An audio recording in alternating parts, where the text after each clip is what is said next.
स्वागत है PTC news ਵਿੱਚ ਸਾਰੇ ਦਰਸ਼ਕਾਂ ਦਾ। ਮੈਂ ਹਰਪ੍ਰੀਤ ਸਿੰਘ। ਤੁਸੀਂ ਦੇਖ ਰਹੇ ਹੋ ਕਿ ਈਆਈ ਵਾਰਸ ਐਂਡ ਕੇਬਲਸ ਵਿਚਾਰ ਤਕਰਾਰ ਇੱਕ ਅਹਿਮ ਮੁੱਦੇ ਇੱਕ ਪੱਖਵੇਂ ਮੁੱਦੇ ਤੇ ਵਿਚਾਰ ਚਰਚਾ ਲੈ ਕੇ ਹਾਜ਼ਰ ਹੋਏ ਹਾਂ। ਬੰਦੀ ਸਿੰਘਾਂ ਦੀ ਰਿਹਾਈ ਦਾ ਮੁੱਦਾ ਪਿਛਲੇ ਲੰਬੇ ਸਮੇਂ ਤੋਂ ਸਰਕਾਰਾਂ ਦੇ ਨਜ਼ਰ ਦੇ ਵਿੱਚ ਤਾਂ ਹੈਗਾ, ਪਰ ਸਰਕਾਰਾਂ ਕੋਈ ਐਕਸ਼ਨ ਨਹੀਂ ਲੈਂਦੀਆਂ। ਬੰਦੀ ਸਿੰਘ ਇਹ ਉਹ ਬੰਦੀ ਸਿੰਘ ਨੇ ਜਿਹੜੇ ਜਿੰਨੀ ਸਜ਼ਾ ਉਹਨਾਂ ਨੂੰ ਹੋਈ ਹੈ ਉਸ ਸਜ਼ਾ ਤੋਂ ਵੀ ਉਹ ਵੱਧ ਸਜ਼ਾ ਭੁਗਤ ਚੁੱਕੇ ਨੇ, ਪਰ ਹਾਲੇ ਵੀ ਉਹ ਜੇਲ੍ਹਾਂ ਦੇ ਵਿੱਚ ਆਪਣੀ ਜ਼ਿੰਦਗੀ ਹੰਡਾ ਰਹੇ ਨੇ। ਵਾਰ-ਵਾਰ ਧਰਨੇ ਪ੍ਰਦਰਸ਼ਨ ਮੋਰਚੇ ਲਾਏ ਜਾਂਦੇ ਨੇ, ਪਰ ਸਰਕਾਰਾਂ ਤੇ ਇਸ ਦਾ ਕੋਈ ਅਸਰ ਨਹੀਂ ਹੁੰਦਾ। ਜਦੋਂ ਕਾਲੇ ਦੌਰ ਦੇ ਵਿੱਚੋਂ ਪੰਜਾਬ ਗੁਜ਼ਰ ਰਿਹਾ ਸੀ ਤਾਂ ਅਜਿਹੀ ਹਵਾ ਚੱਲੀ ਜਿਸ ਦੇ ਵਿੱਚ ਕੁਝ ਸਿੱਖ ਨੌਜਵਾਨ ਨੇ ਉਹ ਬਹਿ ਗਏ, ਕੁਝ ਅਜਿਹੇ ਕੰਮ ਵੀ ਹੋਏ ਜਿਸ ਕਰਕੇ ਉਹਨਾਂ ਨੂੰ ਸਜ਼ਾਵਾਂ ਹੋਈਆਂ। ਲੰਬੇ ਸਮੇਂ ਤੋਂ ਉਹ ਸਜ਼ਾ ਭੁਗਤ ਰਹੇ ਨੇ। ਜਿੰਨੀ ਸਜ਼ਾ ਅਦਾਲਤਾਂ ਵੱਲੋਂ ਸੁਣਾਈ ਗਈ ਉਨੀ ਸਜ਼ਾ ਉਹ ਭੁਗਤ ਚੁੱਕੇ ਨੇ, ਉਸ ਤੋਂ ਵੱਧ ਵੀ ਭੁਗਤ ਚੁੱਕੇ ਨੇ। ਹਾਲੇ ਵੀ ਉਹ ਜੇਲ੍ਹਾਂ ਦੇ ਵਿੱਚ ਨੇ। ਕਿਸ ਕਰਕੇ ਜੇਲ੍ਹਾਂ ਦੇ ਵਿੱਚ ਨੇ? ਸਰਕਾਰਾਂ ਇਹ ਤਰਕ ਦਿੰਦੀਆਂ ਨੇ ਕਿ ਸਾਨੂੰ ਖਤਰਾ ਹੈ, ਅਮਨ ਕਾਨੂੰਨ ਦੀ ਸਥਿਤੀ ਨੂੰ ਖਤਰਾ ਹੈ, ਇਸ ਕਰਕੇ ਉਹਨਾਂ ਨੂੰ ਰਿਹਾ ਨਹੀਂ ਕੀਤਾ ਜਾ ਰਿਹਾ। ਗੁਰੂ ਨਾਨਕ ਪਾਤਸ਼ਾਹ ਦੇ 550ਵੇਂ ਪ੍ਰਕਾਸ਼ ਪੁਰਬ ਤੇ ਕੇਂਦਰ ਸਰਕਾਰ ਵੱਲੋਂ ਇੱਕ ਨੋਟੀਫਿਕੇਸ਼ਨ ਜਾਰੀ ਕੀਤਾ ਗਿਆ ਸੀਗਾ। ਕੁਝ ਲੋਕਾਂ ਦੀ ਰਿਹਾਈ ਦਾ ਆਰਡਰ ਕੀਤੇ ਗਏ ਸੀਗੇ ਕਿ ਜਿਨ੍ਹਾਂ ਦੀ ਸਜ਼ਾ ਹਾਲੇ ਪੂਰੀ ਨਹੀਂ ਹੋਈ ਉਹਨਾਂ ਨੂੰ ਵੀ ਇਹ ਕਹਿ ਦਿੱਤਾ ਗਿਆ ਸੀਗਾ ਕਿ ਰਿਹਾਈ ਕੀਤੀ ਜਾਏਗੀ। ਪਰ ਜਿਨ੍ਹਾਂ ਦੇ ਵਿੱਚੋਂ ਪ੍ਰੋਫੈਸਰ ਦਵਿੰਦਰਪਾਲ ਸਿੰਘ ਭੁੱਲਰ ਦਾ ਨਾਮ ਸਭ ਤੋਂ ਪਹਿਲਾਂ ਚਰਚਾ ਦੇ ਵਿੱਚ ਸੀਗਾ। ਸਾਰਿਆਂ ਨੂੰ ਲੱਗਿਆ ਸੀਗਾ ਕਿ ਪ੍ਰੋਫੈਸਰ ਦਵਿੰਦਰਪਾਲ ਭੁੱਲਰ ਜਿਨ੍ਹਾਂ ਨੇ ਆਪਣੀ ਸਾਰੀ ਜਵਾਨੀ ਹੈ ਜਿਹੜੀ ਉਹ ਜੇਲ੍ਹਾਂ ਦੇ ਵਿੱਚ ਕੱਟ ਦਿੱਤੀ, ਦਿਮਾਗੀ ਤੌਰ 'ਤੇ ਵੀ ਸਰੀਰਕ ਤੌਰ 'ਤੇ ਵੀ ਤਸ਼ੱਦਦ ਝੇਲੇ, ਉਹ ਠੀਕ ਵੀ ਨਹੀਂ ਨੇ। ਵਾਰ-ਵਾਰ ਉਹਨਾਂ ਦੇ ਜਿਹੜੇ ਮੈਡੀਕਲ ਟਰੀਟਮੈਂਟ ਲਈ ਉਹਨਾਂ ਨੂੰ ਲਿਜਾਇਆ ਵੀ ਜਾਂਦਾ ਹੈ, ਉਸ ਦੇ ਬਾਵਜੂਦ ਵੀ ਹਲੇ ਵੀ ਉਹ ਜੇਲ੍ਹ ਦੇ ਵਿੱਚ ਨੇ। ਹੁਣ ਸਵਾਲ ਇਹ ਪੈਦਾ ਹੁੰਦਾ ਕਿ ਜੇ ਕੇਂਦਰ ਸਰਕਾਰ ਵੱਲੋਂ ਨੋਟੀਫਿਕੇਸ਼ਨ ਜਾਰੀ ਕੀਤਾ ਗਿਆ ਸੀ ਤਾਂ ਉਹ ਅਮਲ ਦੇ ਵਿੱਚ ਕਿਉਂ ਨਹੀਂ ਲਿਆਂਦਾ ਗਿਆ? ਇੱਥੇ ਇੱਕ ਪੇਚ ਹੋਰ ਫਸਦਾ। ਪੇਚ ਉੱਥੇ ਇਹ ਫਸਦਾ ਕਿ ਜਿਹੜੀ ਵੀ ਜੇਲ੍ਹ ਦੇ ਵਿੱਚੋਂ ਕੋਈ ਵੀ ਬੰਦੀ ਸਿੰਘ ਹੋਏਗਾ, ਉੱਥੋਂ ਦੀ ਸੂਬਾ ਸਰਕਾਰ ਜਾਂ ਕੋਈ ਵੀ ਯੂਟੀ ਹੋਏਗੀ ਤਾਂ ਉਹਦੀ ਸਹਿਮਤੀ ਲੈਣੀ ਬੜੀ ਜ਼ਰੂਰੀ ਹੈ। ਹੁਣ ਇਹ ਐਲੀਗੇਸ਼ਨ ਦਿੱਲੀ ਦੀ ਆਮ ਆਦਮੀ ਪਾਰਟੀ ਦੀ ਸਰਕਾਰ ਤੇ ਲੱਗ ਰਹੇ ਨੇ ਕਿ ਇਸ ਨੋਟੀਫਿਕੇਸ਼ਨ ਨੂੰ ਇਨ ਬਿਨ ਪਾਲਣਾ ਦੇ ਵਿੱਚ ਨਾ ਲਿਆਉਣ ਵਾਲੀ ਹੈ ਆਮ ਆਦਮੀ ਪਾਰਟੀ ਦੀ ਦਿੱਲੀ ਸਰਕਾਰ, ਕਿਉਂਕਿ ਉਹਨਾਂ ਨੇ ਹੀ ਦਵਿੰਦਰਪਾਲ ਸਿੰਘ ਭੁੱਲਰ ਦੀ ਜਿਹੜੀ ਰਿਹਾਈ ਹੈ ਉਹ ਨਹੀਂ ਹੋਣ ਦਿੱਤੀ। ਉਸ ਦੇ ਸੰਬੰਧੀ ਇੱਕ ਚਿੱਠੀ ਵੀ ਹੁਣ ਜਗ ਜ਼ਾਹਰ ਕੀਤੀ ਜਾ ਰਹੀ ਹੈ।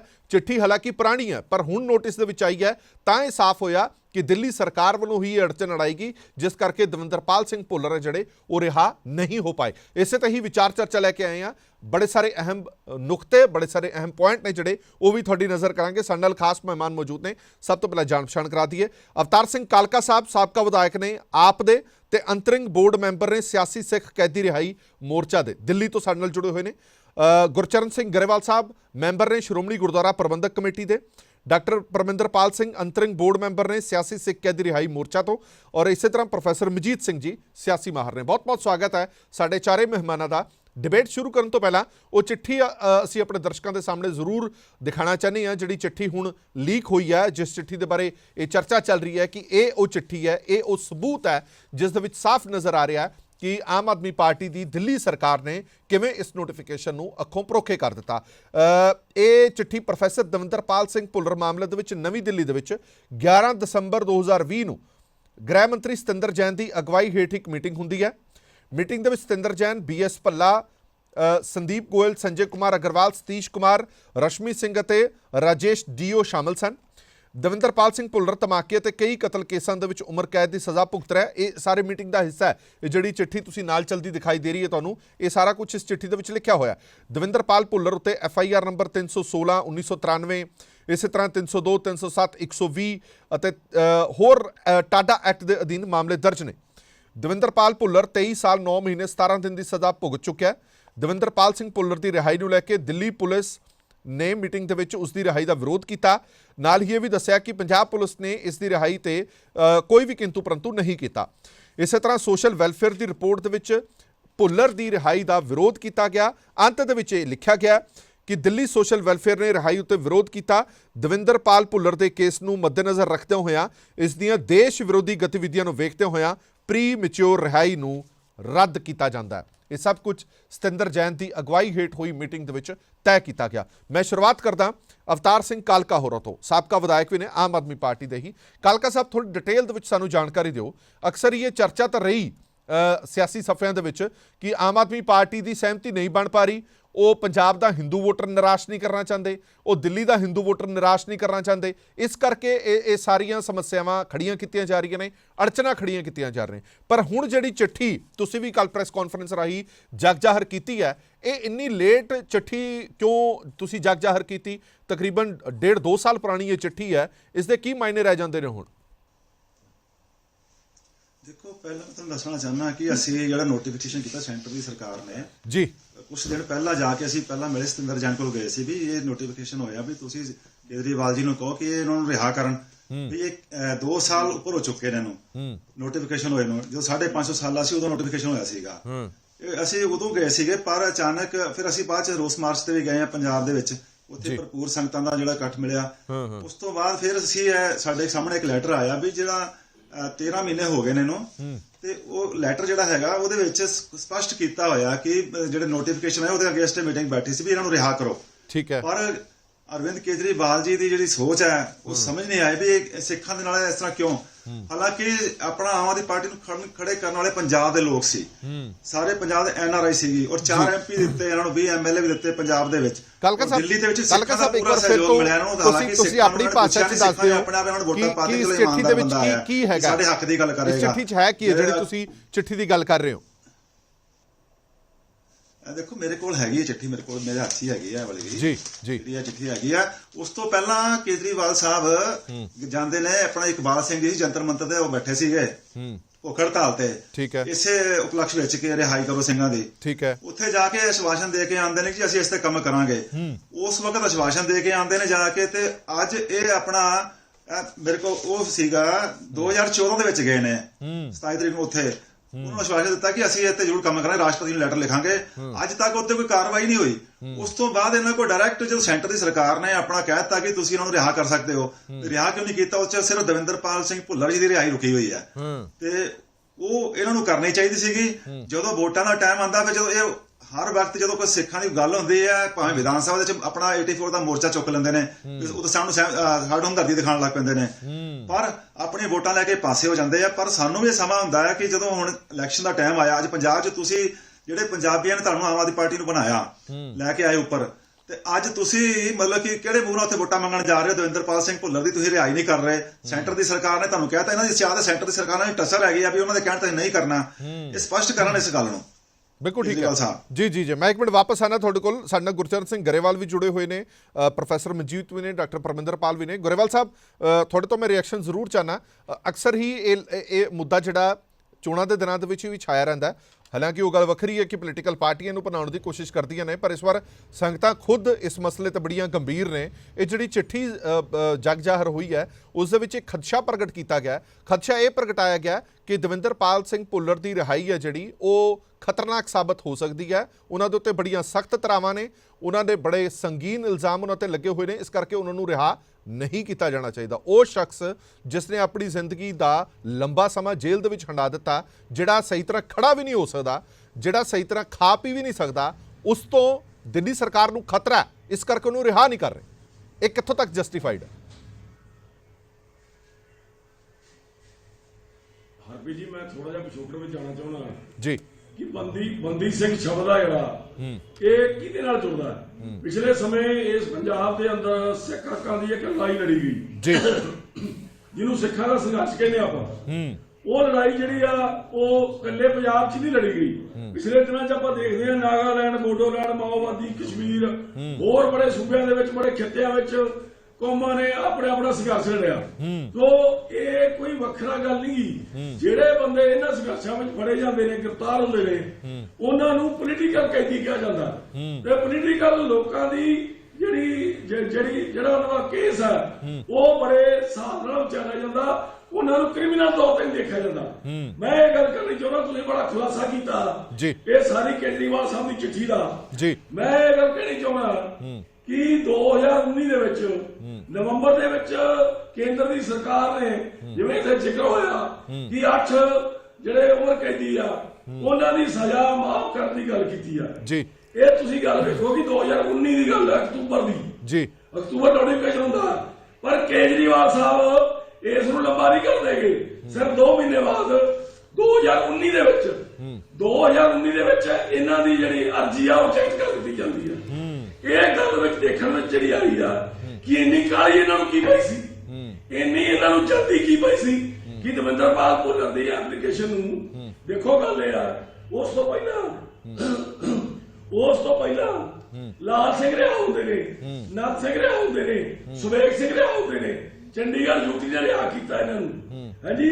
ਤੇ ਇਹ ਉਹ ਜਿਹਨਾਂ ਨੇ ਰਿਹਾ ਕੀਤਾ ਕਿ ਉਹ ਜਦੋਂ ਕੋਈ ਖਤਰਾ ਨਹੀਂ ਸੀ, ਜਿਵੇਂ ਤੁਸੀਂ ਦੱਸਿਆ ਦਵਿੰਦਰਪਾਲ ਭੁੱਲਰ, ਮੈਂ ਤੁਹਾਡੇ ਮਾਧਿਅਮ ਰਾਹੀਂ ਦੱਸਣਾ ਚਾਹੁੰਦਾ 11 ਸਾਲ ਤੋਂ ਦਵਿੰਦਰਪਾਲ ਭੁੱਲਰ ਹਸਪਤਾਲ ਚ ਕਿਉਂਕਿ ਉਹਦਾ ਟ੍ਰੀਟਮੈਂਟ ਉਹ ਚੱਲ ਰਿਹਾ।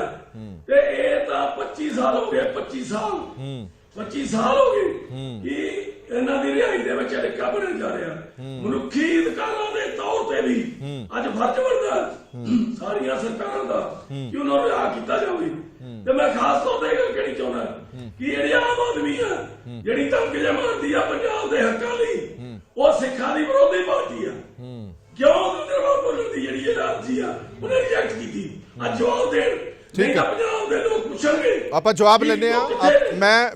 ਮੈਂ ਇੱਥੇ ਗੱਲ ਆਪਣੇ ਦਰਸ਼ਕਾਂ ਨਾਲ ਵੀ ਸਾਂਝੀ ਕਰਦਾ। ਇਸ ਮੁੱਦੇ ਤੇ ਅਸੀਂ ਆਮ ਆਦਮੀ ਪਾਰਟੀ ਨਾਲ ਵੀ ਸੰਪਰਕ ਸਾਧਣ ਦੀ ਕੋਸ਼ਿਸ਼ ਕੀਤੀ ਕਿ ਤੁਸੀਂ ਆਪਣਾ ਕੋਈ ਬੁਲਾਰਾ ਭੇਜੋ ਇਸ ਮੁੱਦੇ ਤੇ ਆਪਣਾ ਸਪਸ਼ਟੀਕਰਨ ਦੇਣ ਦੇ ਲਈ, ਤਾਂ ਆਮ ਆਦਮੀ ਪਾਰਟੀ ਨੇ ਸਾਫ਼ ਮਨਾ ਕਰ ਦਿੱਤਾ ਕਿ ਇਸ ਮੁੱਦੇ ਤੇ ਅਸੀਂ ਆਪਣਾ ਕੋਈ ਬੁਲਾਰਾ ਨਹੀਂ ਭੇਜਣਾ। ਪਰਮਿੰਦਰਪਾਲ ਸਿੰਘ ਤੋਂ ਇੱਕ ਰਿਐਕਸ਼ਨ ਲੈ ਲਾਂ, ਫਿਰ ਮੈਂ ਪ੍ਰੋਫੈਸਰ ਮਨਜੀਤ ਕੋਲ ਆਉਣਾ। ਪਰਮਿੰਦਰਪਾਲ, ਜਿਹੜੀ ਗੱਲ ਸਾਹਮਣੇ ਆਈ ਹੈ, ਅਸੀਂ ਗਾਹੇ ਬਗਾਹੇ ਉਹ ਤਸਵੀਰਾਂ ਵੀਡੀਓ ਵੀ ਦੇਖਦੇ ਰਹਿੰਦੇ ਹਾਂ ਦਵਿੰਦਰਪਾਲ ਭੁੱਲਰ ਹੋਰਾਂ ਦੀਆਂ ਕਿ ਉਹਨਾਂ ਕੋਲ ਢੰਗ ਨਾਲ ਬੈਠ ਕੇ ਰੋਟੀ ਤੱਕ ਨਹੀਂ ਖਾਧੀ ਜਾਂਦੀ। 11 ਸਾਲ ਤੋਂ ਉਹ ਉਸ ਬੰਦੇ ਦਾ ਟ੍ਰੀਟਮੈਂਟ ਚੱਲ ਰਿਹਾ, ਹਸਪਤਾਲ ਦੇ ਵਿੱਚ ਨੇ, ਤੇ ਹਵਾਲਾ ਇਹ ਦਿੱਤਾ ਜਾਂਦਾ ਹੈ ਕਿ ਇਸ ਸ਼ਖਸ ਤੋਂ ਖਤਰਾ ਹੋ ਸਕਦਾ ਹੈ, ਮਾਹੌਲ ਖਰਾਬ ਹੋ ਸਕਦਾ ਹੈ। ਇਹ ਲੌਜਿਕ ਦੇ ਕੇ ਰਿਹਾਈ, ਪ੍ਰੀ ਮੈਚਿਓਰ ਰਿਹਾਈ ਨੂੰ ਖਤਮ ਕਰ ਦਿੱਤਾ ਜਾਂਦਾ ਹੈ ਕਿ ਅਸੀਂ ਨਹੀਂ ਦੇ ਸਕਦੇ। ਇਹ ਫਿਰ ਸਿੱਖਾਂ ਤੇ ਹਮਦਰਦੀ ਨਹੀਂ ਜਾਂ ਸਿੱਖਾਂ ਦੇ ਵੈਰੀ ਨੇ?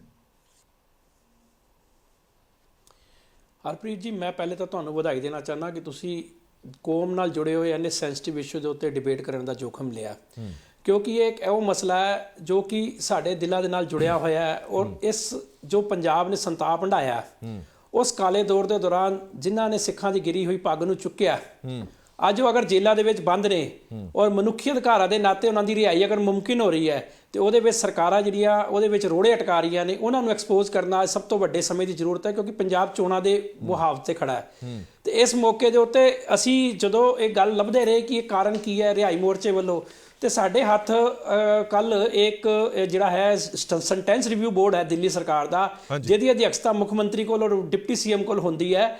ਔਰ ਸੈਂਟੈਂਸ ਰਿਵਿਊ ਬੋਰਡ ਦੇ ਵਿੱਚ ਜਿਹੜੇ ਕੈਦੀਆਂ ਦੇ ਚਾਲ ਚੱਲਣ ਤੇ ਉਹਨਾਂ ਦੇ ਵਿਵਹਾਰ ਦੇ ਅਨੁਸਾਰ, ਉਹਨਾਂ ਦੀ ਉਮਰ ਦੇ ਅਨੁਸਾਰ, ਉਹਨਾਂ ਦੀ ਬਿਮਾਰੀ ਦੇ ਅਨੁਸਾਰ ਉਹਨਾਂ ਦੀ ਸਜ਼ਾ ਨੂੰ ਘਟਾਉਣ ਦਾ ਇੱਕ ਪ੍ਰਾਵਧਾਨ ਹੈ। ਔਰ ਸੈਂਟੈਂਸ ਰਿਵਿਊ ਬੋਰਡ ਦੀ ਜਿਹੜੀ ਮੀਟਿੰਗ ਹੁੰਦੀ ਹੈ 11 ਦਸੰਬਰ 2020 ਨੂੰ ਹੁੰਦੀ ਹੈ। ਔਰ ਇਹਦਾ 191 ਪੇਜ ਦੀ ਪੂਰੀ ਜਿਹੜੀ ਫਾਈਲ ਹੈ ਇਹਦੀ ਮਿੰਟਸ ਆਫ ਮੀਟਿੰਗ ਦੀ, ਉਹ ਸਾਡੇ ਕੋਲ ਹੈ। ਮੈਂ ਤੁਹਾਨੂੰ PDF ਫਾਈਲ ਪੂਰੀ ਦੇ ਦਾਂਗਾ, 191 ਪੇਜ ਦੀ ਹੈ। ਔਰ ਇਹਦੇ ਵਿੱਚ ਜੋ 113 ਨੰਬਰ ਹੈ, ਉਹ 113 ਨੰਬਰ ਜਿਹੜਾ ਕੇਸ ਹੈ ਉਹ ਦਵਿੰਦਰਪਾਲ ਸਿੰਘ ਭੁੱਲਰ ਜੀ ਦਾ ਹੈ। ਔਰ ਇਹਦੇ ਵਿੱਚ ਸਭ ਤੋਂ ਹੈਰਾਨੀ ਕਰਨ ਵਾਲੀ ਗੱਲ ਹੈਗੀ ਹੈ ਕਿ ਸੈਂਟਰ ਗਵਰਨਮੈਂਟ ਨੇ ਇਹਨਾਂ ਦੀ ਜਿਹੜੀ ਰਿਹਾਈ ਨੂੰ ਗੁਰੂ ਨਾਨਕ ਸਾਹਿਬ ਦੇ ਪ੍ਰਕਾਸ਼ ਪੁਰਬ ਮੌਕੇ ਜਿਹੜੇ 8 ਕੈਦੀਆਂ ਦੀ ਰਿਹਾਈ ਦਾ ਫੈਸਲਾ ਲਿਆ ਸੀ, ਉਮਰ ਕੈਦ ਤੋਂ ਤਬਦੀਲ ਕਰਕੇ ਕਿ ਇਹਨਾਂ ਨੂੰ ਰਿਹਾ ਕਰ ਦਿੱਤਾ ਜਾਵੇ। ਔਰ ਇੱਕ ਜਿਹੜੇ ਭਾਈ ਬਲਵੰਤ ਸਿੰਘ ਰਾਜੋਆਣਾ ਸੀ, ਉਹਨਾਂ ਦੀ ਫਾਂਸੀ ਦੀ ਸਜ਼ਾ ਨੂੰ ਕਮਿਊਟ ਕੀਤਾ ਸੀ, ਉਹਨੂੰ ਬਦਲਿਆ ਸੀ ਉਹਦੇ ਵਿੱਚ ਉਮਰ ਕੈਦ ਦੇ ਵਿੱਚ। ਇਹ 9 ਕੈਦੀਆਂ ਦਾ ਉਹਨਾਂ ਨੇ ਫੈਸਲਾ ਕੀਤਾ ਸੀ। ਲੇਕਿਨ ਇਹ ਜਿਹੜੀ ਕੇਸ ਨੂੰ ਦਵਿੰਦਰਪਾਲ ਸਿੰਘ ਭੁੱਲਰ ਹੋਰਾਂ ਦਾ ਕੇਸ ਰੁਕਿਆ, ਇਹ ਰਾਏਸੀਨਾ ਰੋਡ ਦਾ 1993 ਦਾ ਬੰਬ ਕਾਂਡ ਸੀ ਯੂਥ ਕਾਂਗਰਸ ਦੇ ਦਫ਼ਤਰ ਦੇ ਬਾਹਰ ਦਿੱਲੀ ਦਾ। ਉਹਦੇ ਵਿੱਚ ਜੋ FIR ਸੀ, ਇਹਦੇ ਵਿੱਚ ਭਾਈ ਸਾਹਿਬ ਨੂੰ ਪਹਿਲੇ ਫਾਂਸੀ ਸਜ਼ਾ ਹੋਈ ਸੀ ਔਰ 2014 ਦੇ ਵਿੱਚ ਇਹ ਫਾਂਸੀ ਦੀ ਸਜ਼ਾ ਨੂੰ ਸੁਪਰੀਮ ਕੋਰਟ ਨੇ ਤਬਦੀਲ ਕਰਕੇ ਇਹਨੂੰ ਉਮਰ ਕੈਦ ਵਿੱਚ ਬਦਲਿਆ ਸੀ। ਔਰ ਫਿਰ ਭਾਰਤ ਸਰਕਾਰ ਨੇ ਇਹਨੂੰ ਮਨੁੱਖੀ ਅਧਿਕਾਰਾਂ ਦਾ ਵਾਸਤਾ ਦੇ ਕੇ ਗੁਰੂ ਨਾਨਕ ਸਾਹਿਬ ਦੇ ਪ੍ਰਕਾਸ਼ ਪੁਰਬ ਦੀ ਦੁਹਾਈ ਦੇ ਕੇ ਇਹਨੂੰ ਬਦਲਿਆ ਸੀ। ਪਤਾ ਨਹੀਂ ਦਿੱਲੀ ਸਰਕਾਰ ਦੇ ਢਿੱਡ 'ਚ ਪੀੜ ਕਿਉਂ ਪਈ, ਔਰ ਦਿੱਲੀ ਸਰਕਾਰ ਨੇ ਇਹਨਾਂ ਨੂੰ ਅੱਤਵਾਦੀ ਵੀ ਗਰਦਾਨਿਆ ਔਰ ਰਾਸ਼ਟਰ ਵਿਰੋਧੀ ਵੀ ਗਰਦਾਨ ਰਹੇ ਨੇ। ਔਰ ਇਹ ਵੀ ਦਾਅਵਾ ਕਰ ਰਹੇ ਨੇ ਕਿ ਇਹਨਾਂ ਦੀ ਜਿਹੜਾ ਕ੍ਰਾਈਮ ਦਾ ਨੇਚਰ ਹੈ ਉਹ ਇਜਾਜ਼ਤ ਨਹੀਂ ਦਿੰਦਾ ਕਿ ਇਹਨਾਂ ਨੂੰ ਰਿਹਾ ਕਰ ਦਿੱਤਾ ਜਾਵੇ। ਇਹ ਬੜਾ ਹਾਸੋਹੀਣਾ ਮਸਲਾ ਹੈ। ਇਹ ਜਿਹੜੇ 8 ਕੈਦੀਆਂ ਦੀ ਰਿਹਾਈ ਕੇਂਦਰ ਸਰਕਾਰ ਨੇ ਕਰਨੀ ਸੀ, ਉਹਦੇ ਵਿੱਚ 2 ਕੈਦੀ ਅਜੇ ਤੱਕ ਰਿਹਾ ਨਹੀਂ ਹੋਏ, ਇੱਕ ਦਵਿੰਦਰਪਾਲ ਸਿੰਘ ਭੁੱਲਰ ਨੇ ਔਰ ਇੱਕ ਜਗਦੀਪ ਸਿੰਘ ਖਹਿਰਾ ਨੇ। ਔਰ ਜਗਦੀਪ ਸਿੰਘ ਖਹਿਰਾ ਦਾ ਵੀ ਇੱਕ ਕੇਸ ਦਾ ਜਿਹੜਾ ਪ੍ਰੋਸੀਕਿਊਸ਼ਨ ਹੈ ਦਿੱਲੀ ਬਣਦਾ, ਇੱਕ ਕੇਸ ਦਾ ਉਹਨਾਂ ਦਾ ਜਿਹੜਾ ਹੈਗਾ ਕਰਨਾਟਕ ਦਾ ਬਿਦਰ ਦਾ ਹੈਗਾ, ਔਰ ਉਹ ਇਸ ਟਾਈਮ ਅੰਮ੍ਰਿਤਸਰ ਦੀ ਜੇਲ੍ਹ ਦੇ ਵਿੱਚ ਨੇ, ਉਹ ਵੀ ਹਾਲੇ ਰਿਹਾਈ ਨਹੀਂ ਹੋਈ। ਉਹਦੇ ਵੀ ਅਸੀਂ ਕਾਗਜ਼ ਲੱਭ ਰਹੇ ਆ, ਕਿਉਂਕਿ ਇਹ ਬੜਾ ਔਖਾ ਕਾਰਜ ਹੈ ਸਾਰਾ ਕੁਝ ਲੱਭਣਾ ਔਰ ਸਾਰੀ ਚੀਜ਼ਾਂ ਨੂੰ ਬਾਹਰ ਐਕਸਪੋਜ਼ ਕਰਕੇ ਲਿਆਉਣਾ। ਪਰਮਿੰਦਰਪਾਲ ਜੀ ਇੱਕ ਗੱਲ ਦੱਸੋ, 2014 ਦੀ ਕੇਜਰੀਵਾਲ ਸਾਹਿਬ ਦੀ ਮੇਰੇ ਹੱਥ ਵਿੱਚ ਹੈ। ਹਾਂ ਚਲੋ ਤੁਸੀਂ ਆਪਣੀ ਗੱਲ ਕੰਪਲੀਟ ਕਰ ਲਓ, ਫਿਰ ਮੈਂ ਅੱਗੇ। ਔਰ ਇਹ ਜਿਹੜੀ 2020 ਦਾ ਇਹਨਾਂ ਦਾ ਆਰਡਰ ਹੈ, ਇਹ ਦੋਨੋਂ ਚੀਜ਼ਾਂ ਆਪੋ ਆਪ ਵਿੱਚ ਇੱਕ ਦੂਜੇ ਨੂੰ ਬੇਵਕੂਫ ਬਣਾਉਣ ਦੀ ਗੱਲ ਹੈ। 2014 ਤੁਸੀਂ ਕਹਿ ਰਹੇ ਹੋ ਅਸੀਂ ਰਾਸ਼ਟਰਪਤੀ ਨੂੰ ਅਪੀਲ ਕਰਕੇ ਭਾਈ ਦਵਿੰਦਰਪਾਲ ਸਿੰਘ ਭੁੱਲਰ ਦੀ ਰਿਹਾਈ ਕਰਾਵਾਂਗੇ, ਔਰ ਅੱਜ ਜਦੋਂ ਤੁਸੀਂ ਇਹ ਤੁਹਾਡਾ ਹੁਣ ਐਕਸਪੋਜ਼ ਅਸੀਂ ਕਰ ਰਹੇ ਆ ਤੇ ਹੁਣ ਪਤਾ ਲੱਗ ਰਿਹਾ ਕਿ ਤੁਸੀਂ ਤਾਂ ਰੱਦ ਕਰ ਰਹੇ ਹੋ ਉਹਨਾਂ ਰਾਸ਼ਟਰ ਵਿਰੋਧੀ ਅੱਤਵਾਦੀ ਗਰਦਾਨ ਕੇ ਤੁਸੀਂ ਉਹਨਾਂ ਨੂੰ ਤੁਸੀਂ ਅੱਜ ਵੀ ਰੱਦ ਕਰ ਰਹੇ ਹੋ ਉਹਨਾਂ ਦੀ ਸਜ਼ਾ ਨੂੰ। ਤੇ ਇਹ ਜਿਹੜਾ ਦੋਗਲਾ ਚਿਹਰਾ ਹੈ ਅਰਵਿੰਦ ਕੇਜਰੀਵਾਲ ਦਾ ਕਿ ਪੰਜਾਬ ਦੇ ਵਿੱਚ ਸੱਤਾ ਦੇ ਵਿੱਚ ਆਉਣ ਵਾਸਤੇ ਜੋ ਉਹ ਕਾਹਲੀ ਕਰ ਰਹੇ ਨੇ, ਉਹ ਸਾਰੀ ਕਾਹਲੀ ਹੁਣ ਨਿਕਲ ਜਾਣੀ ਹੈ। ਸਾਡੇ ਕੋਲ ਰਿਹਾਈ ਮੋਰਚੇ ਕੋਲ ਵੱਖ-ਵੱਖ ਇਹਦੇ ਪਿੱਛੇ ਕਾਰਨ ਤੁਹਾਨੂੰ ਪਰਿਵਾਰਾਂ ਵੱਲੋਂ ਸੰਪਰਕ ਕੀਤਾ ਜਾ ਰਿਹਾ ਹੈ। ਇਹ ਸਾਡੇ ਕੋਲ ਚਿੱਠੀ ਭਾਈ ਜਗਤਾਰ ਸਿੰਘ ਹਵਾਰਾ ਜੀ ਦੇ ਮਾਤਾ ਜੀ ਵੱਲੋਂ ਆਈ ਹੈ, ਉਹਨਾਂ ਦਾ ਮੈਟਰ ਵੀ ਕੇਜਰੀਵਾਲ ਕੋਲ ਪੈਂਡਿੰਗ ਹੈਗਾ ਹੈ, ਔਰ ਉਹਨਾਂ ਦਾ ਮੈਟਰ ਹੈਗਾ ਕਿ ਭਾਈ ਜਗਤਾਰ ਸਿੰਘ ਹਵਾਰਾ ਤੇ ਦਿੱਲੀ ਦੀ ਵਿੱਚ ਹੁਣ ਕੋਈ ਮੁਕੱਦਮਾ ਪੈਂਡਿੰਗ ਨਹੀਂ ਹੈ। ਉਹਨਾਂ ਦਾ ਜਿਹੜਾ ਇੱਕ ਮੁਕੱਦਮਾ ਹੈਗਾ ਉਹ ਪੰਜਾਬ ਦੇ ਵਿੱਚ ਚੱਲ ਰਿਹਾ, ਔਰ ਉਹਦੇ ਨਾਤੇ ਉਹ ਦਿੱਲੀ ਦੀ ਜੇਲ੍ਹ 'ਚ ਉਹਨਾਂ ਨੂੰ ਨਹੀਂ ਰੱਖਿਆ ਜਾ ਸਕਦਾ, ਕਿਉਂਕਿ ਉਹਨਾਂ ਦੀ ਮਾਤਾ ਜੀ ਬਜ਼ੁਰਗ ਨੇ ਔਰ ਉਹਨਾਂ ਨੂੰ ਜੇਲ੍ਹ 'ਚ ਮਿਲਣ ਆਉਣ ਵਾਸਤੇ ਬੜੀ ਔਖਿਆਈ ਹੁੰਦੀ ਹੈ। ਪਰ ਨਾ ਤਾਂ ਕੇਜਰੀਵਾਲ ਭਾਈ ਜਗਤਾਰ ਸਿੰਘ ਹਵਾਰਾ ਦੀ ਜੇਲ੍ਹ ਤਬਦੀਲੀ ਨੂੰ ਪ੍ਰਵਾਨਗੀ ਦੇ ਰਹੇ ਨੇ, ਔਰ ਨਾ ਹੀ ਭਾਈ ਦਵਿੰਦਰਪਾਲ ਸਿੰਘ ਭੁੱਲਰ ਜੀ ਦੀ ਰਿਹਾਈ ਨੂੰ ਪ੍ਰਵਾਨਗੀ ਦੇ ਰਹੇ ਨੇ। ਹਾਂਜੀ ਪਰਮਿੰਦਰਪਾਲ, ਮੈਂ ਤੁਹਾਡੇ ਤੋਂ ਇੱਕ ਗੱਲ ਸਵਾਲ ਪੁੱਛਣਾ ਚਾਹੁੰਦਾ ਕਿ ਇਹਦੇ ਪਿੱਛੇ ਤੁਹਾਨੂੰ ਕਾਰਨ ਕੀ ਨਜ਼ਰ ਆ ਰਿਹਾ? ਬੜੇ ਸਾਰੇ ਲੋਕ ਕਹਿੰਦੇ ਨੇ, ਈਵਨ ਇਹ ਵੀ ਬੜੀਆਂ ਚਰਚਾਵਾਂ ਹੋਈਆਂ ਕਿ ਇੱਕ ਐਮਐਲਏ ਪੰਜਾਬ ਤੋਂ ਐਮਐਲਏ ਨੇ, ਉਹਨੇ ਇਹ ਕਿਹਾ ਕਿ ਹਿੰਦੂ ਵੋਟਰ ਨਾਰਾਜ਼ ਹੋ ਜਾਏਗਾ, ਇਸ ਕਰਕੇ ਦਵਿੰਦਰਪਾਲ ਭੁੱਲਰ ਨੂੰ ਅਸੀਂ ਰਿਹਾ ਨਹੀਂ ਕਰ ਰਹੇ। ਹਿੰਦੂ ਵੋਟਰਾਂ ਦਾ ਇਹ ਹੋ ਜਾਏਗਾ ਕਿ ਇਹ ਸਿੱਖ ਹਮਾਇਤੀ ਨੇ, ਇਹ ਗਰਮ ਦਲੀਆਂ ਦੇ ਨਾਲ ਨੇ, ਜੋ ਖਮਿਆਜ਼ਾ ਪਿਛਲੀ ਇਲੈਕਸ਼ਨ 'ਚ ਭੁਗਤਣਾ ਪਿਆ ਆਪ ਨੂੰ ਇਸ ਵਾਰ ਨਾ ਭੁਗਤਣਾ ਪਵੇ, ਇਸ ਕਰਕੇ ਇਹ ਸਭ ਕੁਝ ਕਰ ਰਹੇ ਨੇ। ਬਿਲਕੁਲ ਤੁਹਾਡੀ ਗੱਲ ਠੀਕ ਹੈ, ਮੈਂ ਇਸ ਗੱਲ ਦੇ ਨਾਲ 100% ਸਹਿਮਤ ਹਾਂ, ਔਰ ਮੇਰੇ ਕੋਲ ਇਹਦੇ ਸਬੂਤ ਹੈਗੇ ਨੇ ਕਿ ਇਹ ਪੰਜਾਬੀ ਤੇ ਪੰਜਾਬੀਅਤ ਦਾ ਕੇਜਰੀਵਾਲ ਦੁਸ਼ਮਣ ਹੈ। ਦਿੱਲੀ ਦੇ ਵਿੱਚ ਇਹਨੇ ਜੋ ਪੰਜਾਬੀ ਨਾਲ ਜੋ ਇਹਨੇ ਕੁਫਰ ਕਮਾਇਆ, ਉਹਦੇ ਮੇਰੇ ਕੋਲ ਸਾਰੇ ਸਬੂਤ ਨੇ, ਪਰ ਉਹ ਵੱਖਰਾ ਵਿਸ਼ਾ, ਅੱਜ ਦੇ ਵਿਸ਼ੇ ਤੋਂ ਆਪਾਂ ਭਟਕ ਜਾਵਾਂਗੇ, ਔਰ ਉਹ ਵੀ ਕਿਸੇ ਦਿਨ ਆਪਾਂ ਚਰਚਾ ਕਰਾਂਗੇ ਕਿ ਕਿਵੇਂ ਪੰਜਾਬੀ ਤੇ ਉਰਦੂ ਟੀਚਰਾਂ ਨਾਲ ਧੱਕਾ ਕਰ ਰਿਹਾ, ਉਹਨਾਂ ਨੂੰ ਜ਼ਬਰਦਸਤੀ ਉਹਨਾਂ ਨੂੰ ਟੀਚਰ ਅਪਾਇੰਟ ਨਹੀਂ ਹੋਣ ਦੇ ਰਿਹਾ, ਔਰ ਕਿਵੇਂ ਉਹਨਾਂ ਦੇ ਵਿੱਚ ਨਿਯਮਾਂ ਦੇ ਵਿੱਚ ਗੜਬੜ ਕੀਤੀ ਗਈ ਹੈ ਉਹਨਾਂ ਨੂੰ ਫੇਲ ਕਰਨ ਵਾਸਤੇ, ਉਹ ਇੱਕ ਅਲੱਗ ਵਿਸ਼ਾ ਹੈ। ਪਰ ਅਸੀਂ ਇਹਦੇ ਖਿਲਾਫ ਹਮੇਸ਼ਾ ਲੜਾਈ ਲੜਦੇ ਰਹੇ ਹਾਂ, ਚਾਹੇ ਅਸੀਂ ਦਿੱਲੀ ਗੁਰਦੁਆਰਾ ਕਮੇਟੀ 'ਚ ਰਹੇ ਹਾਂ, ਕਿੱਥੇ ਵੀ ਰਹੇ ਹਾਂ, ਅਸੀਂ ਇਹਦੇ ਖਿਲਾਫ ਲੜਾਈ ਲੜੀ ਹੈ, ਔਰ ਸਾਡਾ ਟੀਚਾ ਇਹ ਹੈ ਕਿ ਇਹਨੂੰ ਅਸੀਂ ਹਰ ਵੇ ਐਕਸਪੋਜ਼ ਕੀਤਾ ਹੈ। ਇਹਦੀ ਤਸਵੀਰ ਵੀ ਅਸੀਂ ਜਨਤਕ ਕੀਤੀ ਸੀ ਜਦੋਂ ਇਹ ਕੇਜਰੀਵਾਲ ਦੇ ਨਾਲ ਕੇਜਰੀਵਾਲ ਦੀ ਫੋਟੋ ਆਈ ਸੀ ਜਗਦੀਸ਼ ਟਾਈਟਲਰ ਦੇ ਨਾਲ, ਔਰ ਇਸ ਤੋਂ ਇਲਾਵਾ ਐਸਆਈਟੀ ਦੀ ਫਾਈਲ ਇਹ 84 ਜਿਹੜੀ ਕਹਿੰਦਾ ਸੀ ਮੈਂ ਐਸਆਈਟੀ ਬਣਾ ਕੇ ਇਨਸਾਫ ਦਿਆਂਗਾ, ਬਾਅਦ 'ਚ ਪਤਾ ਲੱਗਿਆ ਜੀ ਐਸਆਈਟੀ ਦੀ ਫਾਈਲ ਗੁੰਮ ਹੋ ਗਈ। ਇਹਨੇ ਕਿਹਾ ਮੈਂ 84 ਨੌਕਰੀਆਂ ਦਿਆਂਗਾ, ਉਹ 84 ਦੀ ਫਾਈਲ ਬਾਅਦ 'ਚ ਆਰਟੀਆਈ 'ਚ ਪਤਾ ਲੱਗਿਆ ਜੀ ਗੁੰਮ ਹੋ ਗਈ। ਤੇ ਇਹ ਸਿਰਫ ਡਰਾਮੇਬਾਜ਼ ਹੈ, ਕਰਦਾ ਕੁਝ ਨਹੀਂ ਹੈ, ਲੋਕਾਂ ਨੂੰ ਬੇਵਕੂਫ ਬਣਾਉਂਦਾ। ਚਲੋ ਪ੍ਰੋਫੈਸਰ ਸਾਹਿਬ, ਪ੍ਰੋਫੈਸਰ ਮਨਜੀਤ ਸਿੰਘ ਜੀ, ਇਹ ਸਭ ਕੁਝ ਜਗ ਜ਼ਾਹਰ ਹੈ, ਇਹ ਸਾਰੀਆਂ ਚੀਜ਼ਾਂ ਜਨਤਕ ਨੇ।